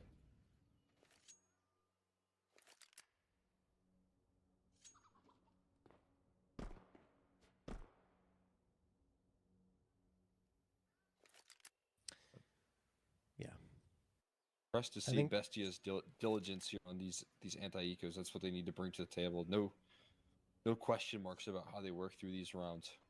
Absolutely agree with you. I was going to say pretty much the same thing. You know, history won't repeat itself as with what we saw up against Shinden when they were unable to deal with the force buy. Everything fell apart, and after that point, they lost 11 rounds in a row. So this time, absolutely not going to happen. Very methodical about the way they went about things. It will be an 8th round secured quite handily. Not to mention that now they go on to the anti-eco, and while there will be a Deagle in the mix, that's probably it. I imagine that everyone else wants to keep the money healthy, especially Levy wants to get that AWP up sooner rather than later. So Bestia should cruise their way to a 9th. You never know what can happen.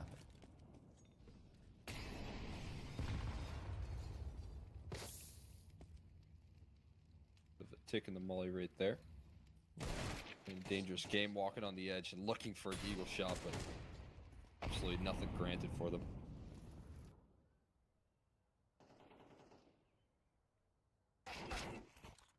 Oh, Levy catches Thomas and looking the wrong way. That's an upgrade to an AK because no one else is in the vicinity. Or Galil, I should say, as Levy grabs that off the ground. Thing is, B site's open, so I imagine that they're just going to save that Galil because they're completely out of position to try and go for a retake and don't even have the firepower to think about it.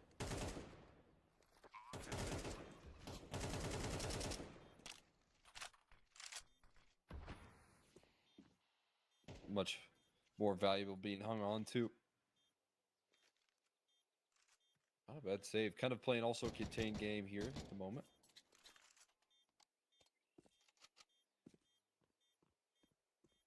Bestia moving on up to 9 here, even despite the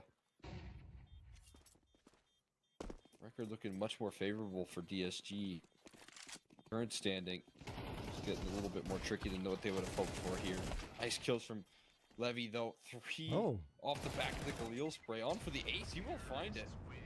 And he even survives as well, down to 21 HP, but all 5 kills. That is something you'll take every day of the week. Okay. First ace of the series is Levy on a save. Who would have thought? Definitely damage done to the economy of Bestia on that. Bestia has a full buy now, but yeah, I mean, if they lose this round, then things are going to get a little bit dicey for them. So fantastic work from Levy. Thing is, both economies are kind of shaky, so I think this is going to be a swing round, no matter which way you slice it. Urbano looking for the opening duel. Molotov sails in right in front of his face, and that will allow Bestia to make their way up banana should they choose. But right now they're not. Good flashbang toss. There we go. Luchov towards half wall. Molotov thrown. Nades as well. Everything sailing in here. Bestia putting so much emphasis on banana. Here comes Luchov now, but they were just waiting. No one really got disturbed by that util there. And then SHC finds the follow-up on Cass and just hopping for information. That did not go well for Bestia. Gonna get any better here, walking right into the op of Levy. Will knock down another pick with his AWP in hand. Shattered at the moment here, having to pick up the pieces. It's Noxy and Gima, and I don't know how interested they are in picking around like this at all in reality. And they're still trying to work for some control here. But so certain how long that'll last. I mean, if they get SHZ at Moto, yeah, without getting traded, then maybe there's something. Yeah, boost comes through, and oh no, 23 seconds left. They have to go fast. And this round's done now. I mean, the biggest shame is that they can't save anything, and they have to fight. Now they'll lose those guns. No casualties on the side of DSG, and they are finally on the board here in the second half.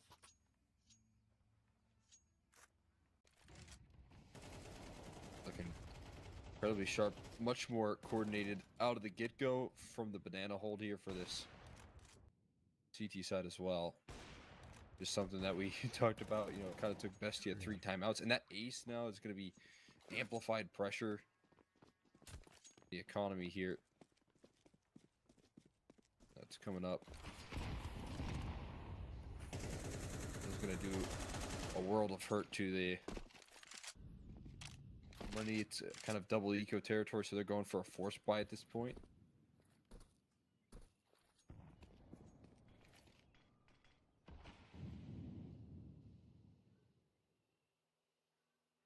I have a tough time cracking through these AKs that have been picked up now on the CT side. Yeah, but only one player at B. So if they snowball down banana, Urbano's going to have to get a crazy spray down. Otherwise, they'll have control of the B site. Let's see here. Smoke, not sure if that was the intention, but I guess it does the job in terms of its position. Bestia. Yeah, look, they are heading towards B. Good thing for Urbano is he's no longer exposed in the open at banana. Now he's able to tuck himself in a little bit. So should the push come in this direction, which it absolutely is, he can tuck in a corner and maybe get some shots off. Great flashbang toss, but Levy is able to get the shot off onto Luchov, and because they really threw the smoke, it cost them. Timo will get that frag onto Urbano. Levy's right here to continue the pressure on with the USP. That's a little messy, but he gets the job done in the end. And it will be a bomb plant, you'd imagine, for Bestia. Feels like more than that would be a miracle at this stage. Yeah, It's not going to be much else here. Levy continues to snipe away. Get underneath the bullets. Right underneath the crosshair. So a bomb planted. Not too many casualties taken from DSG. Push them on to 8. Sometimes moments like these, Bestia like to continue to press the issue as well. We'll see what the decision is. Be surprised to see much more force buying come through without the kills to back it up, but need some crazy stuff already today. And these are sort of moments right now where I think it'd be really valuable to have the chance to take a breather, but that's just not a luxury that we can talk about here with Bestia, given the fact that they used all of those in the first half. Yeah, they used it to stay alive, but now they have no more lifelines available in terms of pausing this. So they have to try and take the initiative up against DSG. They'll be buying in this round, and, well, good flashbang gives Luchov a frag. Jota on his own. Flash comes through. Luchov can't get Jota, though. Still, they chased him off.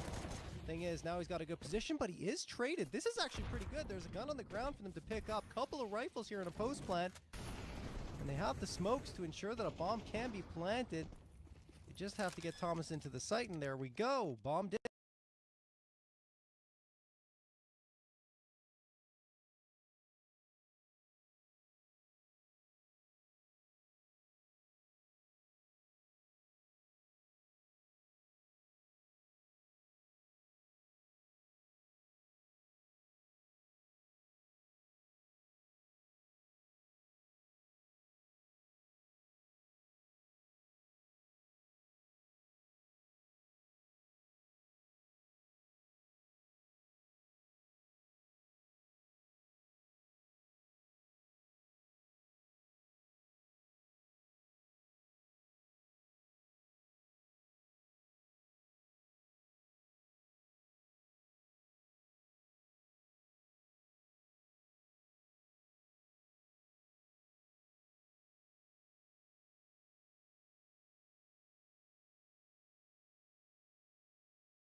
All right, we're back. Sorry about that, guys. A little bit of a hiccup. But Bestia, what a round. We didn't see the end of it, but they went through with those Tech 9s, got the B site, won that one, and that is a massive turning point. You just see them in the follow-up, 10-9. They've got the lead here. DSG are reeling.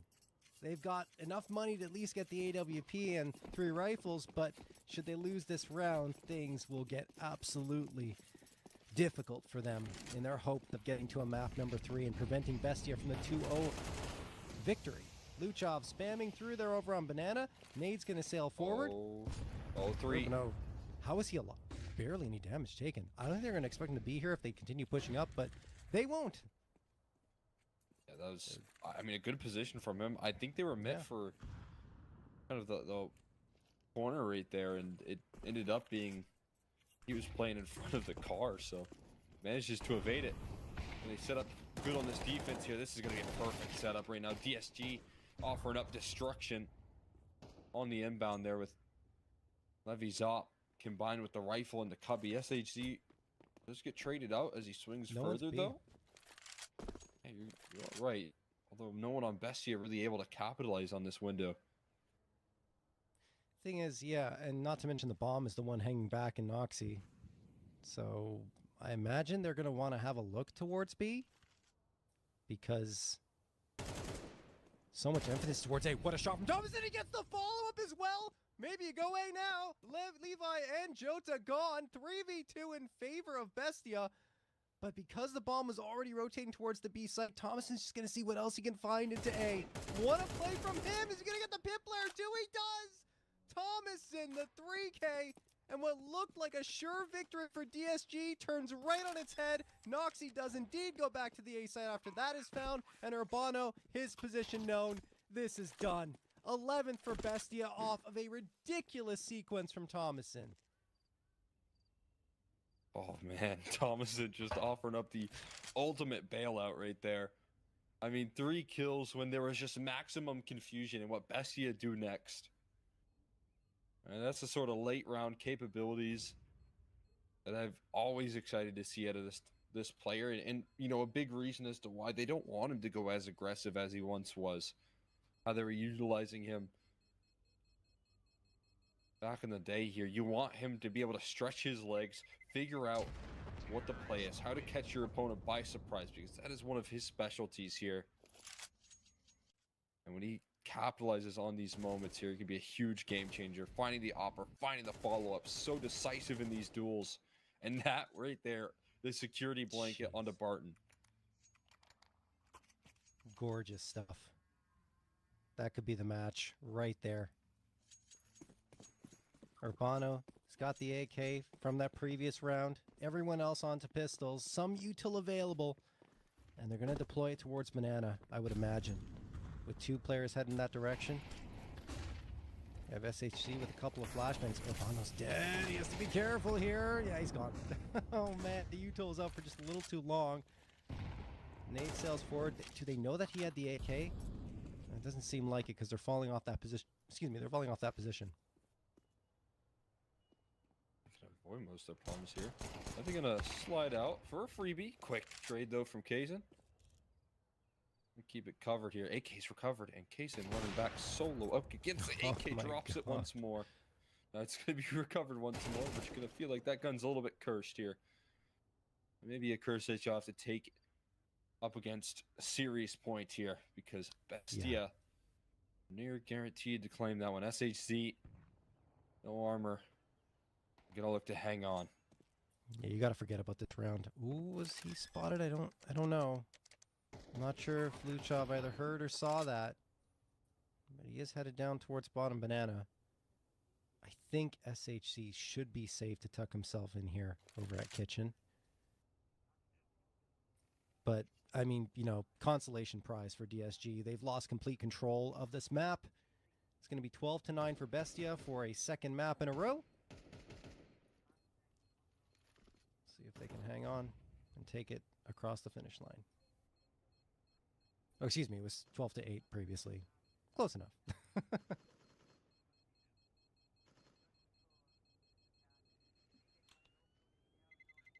Close. You know, opportunity to scale back into this one, but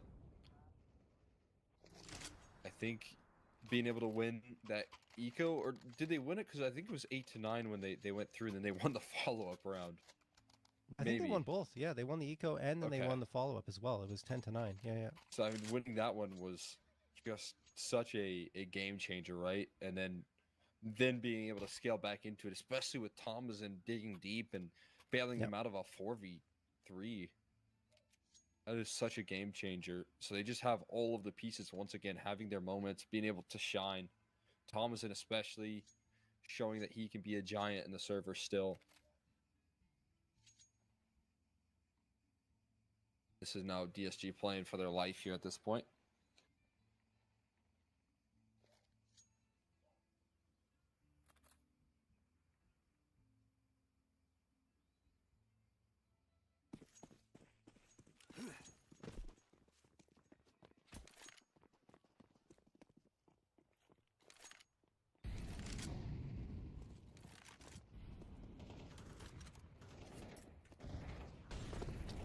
All right, here we go. Last chance for DSG. Kaysen moves up. Ooh, dangerous timing here. We'll see if it works out.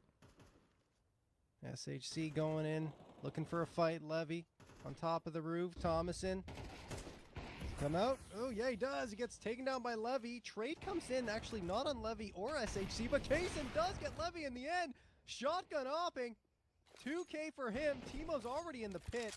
That could be problematic for SHC, although he does get Kaysen. He can't find Teemo, and Teemo tapping away, hits the headshot onto Urbano, although he missed a couple. He capitalized in the end. Jota, 1v3 required to keep DSG in it, and he won't even get close. Through the smoke, he's gone, and Bestia get the 2-0 victory.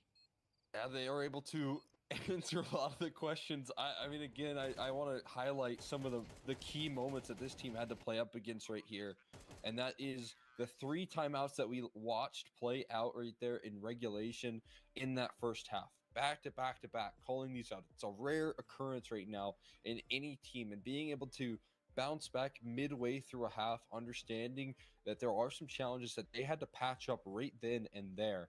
They got those challenges. They were able to coordinate those B-side defenses, find opening picks, trust that Kaysen can provide some extra coverage. I think all of those details are what makes Bestia so impressive and what makes this team so passionate.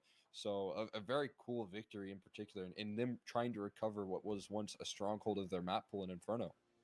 Absolutely. And I mean, you talked about it really well, Cole, honestly, like the 5-0 lead that was there, the 3 timeouts called, that's the key. And while they don't have any timeouts to call on their T side, they get the pistol round and the follow-up afterwards. And I think that's what really helps them absorb a little bit of a shaky middle in that second half and then capitalize on Nico, and then they just take it right to the finish line. So beautiful stuff from Bestia. They do qualify for the playoffs along with the Red Canids from Group A. And let's check out that bracket just to see, again, how it all went down.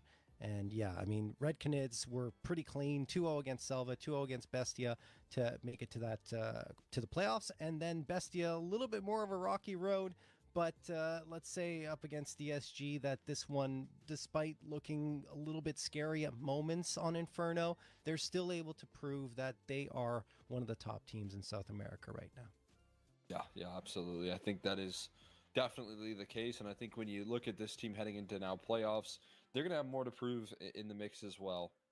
I think, whenever Bestia is in the playoffs, they're always in contention. They're always in the running for, claiming a title here or there. So expectations are high. I also think Red Canids, with their new look roster, are much more improved. And this isn't just like them topping the charts because they had a hot streak. I think this is genuinely a result of finally doing some good team building here. So excited to see them play on as well.